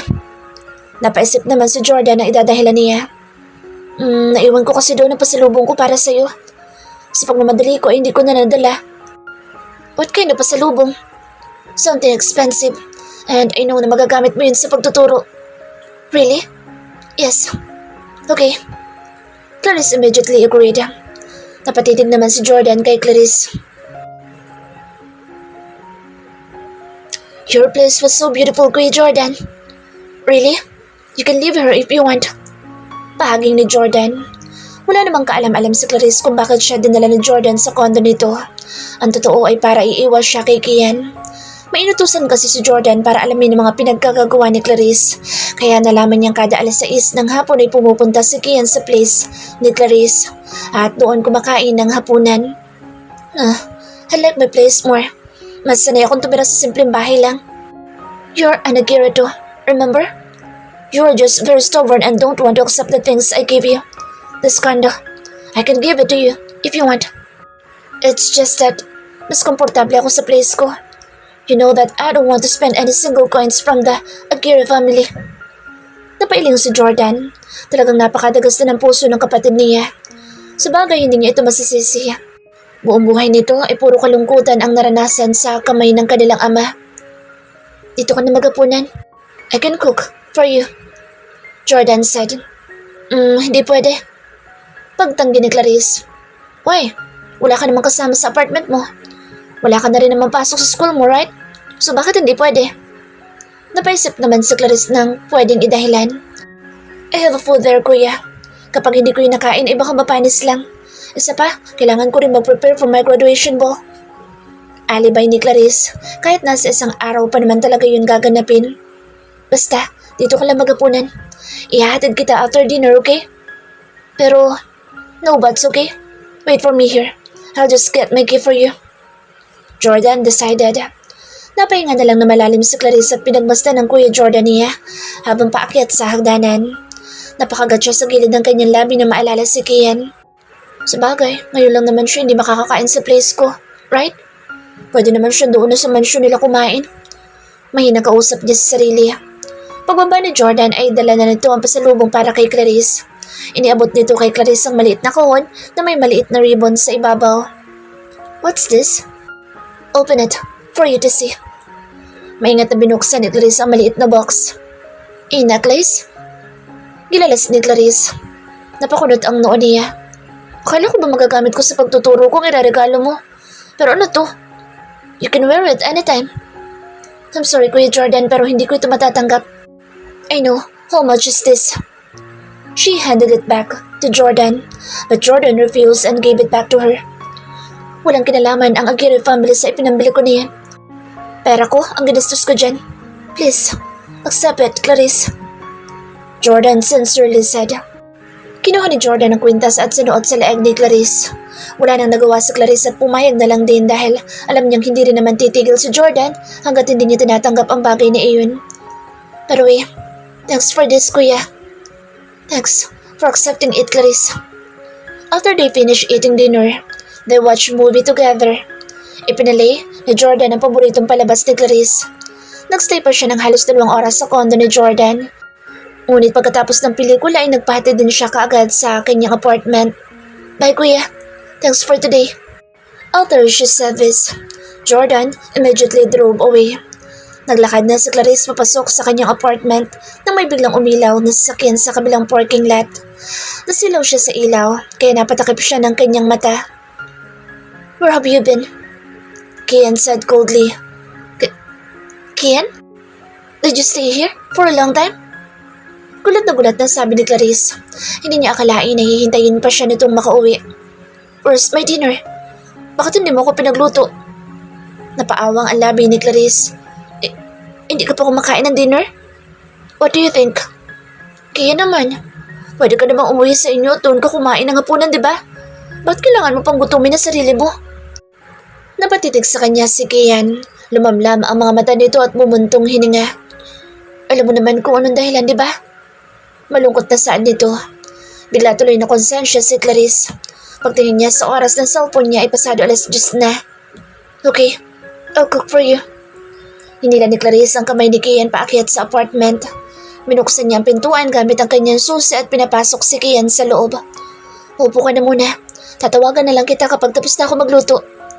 Hindi na hinintay ni Clarice na makasagot si Kian. Dumiretso na agad siya sa kusina upang makapagluto na. After they finished cooking, inihain niya agad ang kanyang niluto sa kanyang mini dining table. Here, pagpasensyahan mo na niluto ko. Okay na ba ito sa'yo? Kian looked at what Clarice cooked. What's that? Adobong manok. Hindi ka pa ba nakakatikim niyan? Umiling si Kian. Really? Halika, maupo ka na, tikman mo. Umupo na si Kian sa upuan. Ipinaglagay siya ni Clarice ng kanin at ulam sa plato.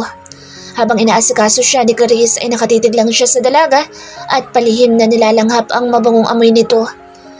Kain ka na. Wika ni Clarice. Ikaw, hindi ka ba kakain? Hindi mo ba ako sasabayan?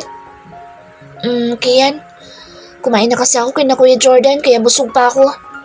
Niluto ko yan para sa'yo kaya sige na, kumain ka na. Sabihin mo sa akin kung masarap o hindi Okay, but next time, don't forget my dinner, okay? Napatitig naman si Clarice kay Kian. This man, bakit parang lagi siyang bata sa harapan ko?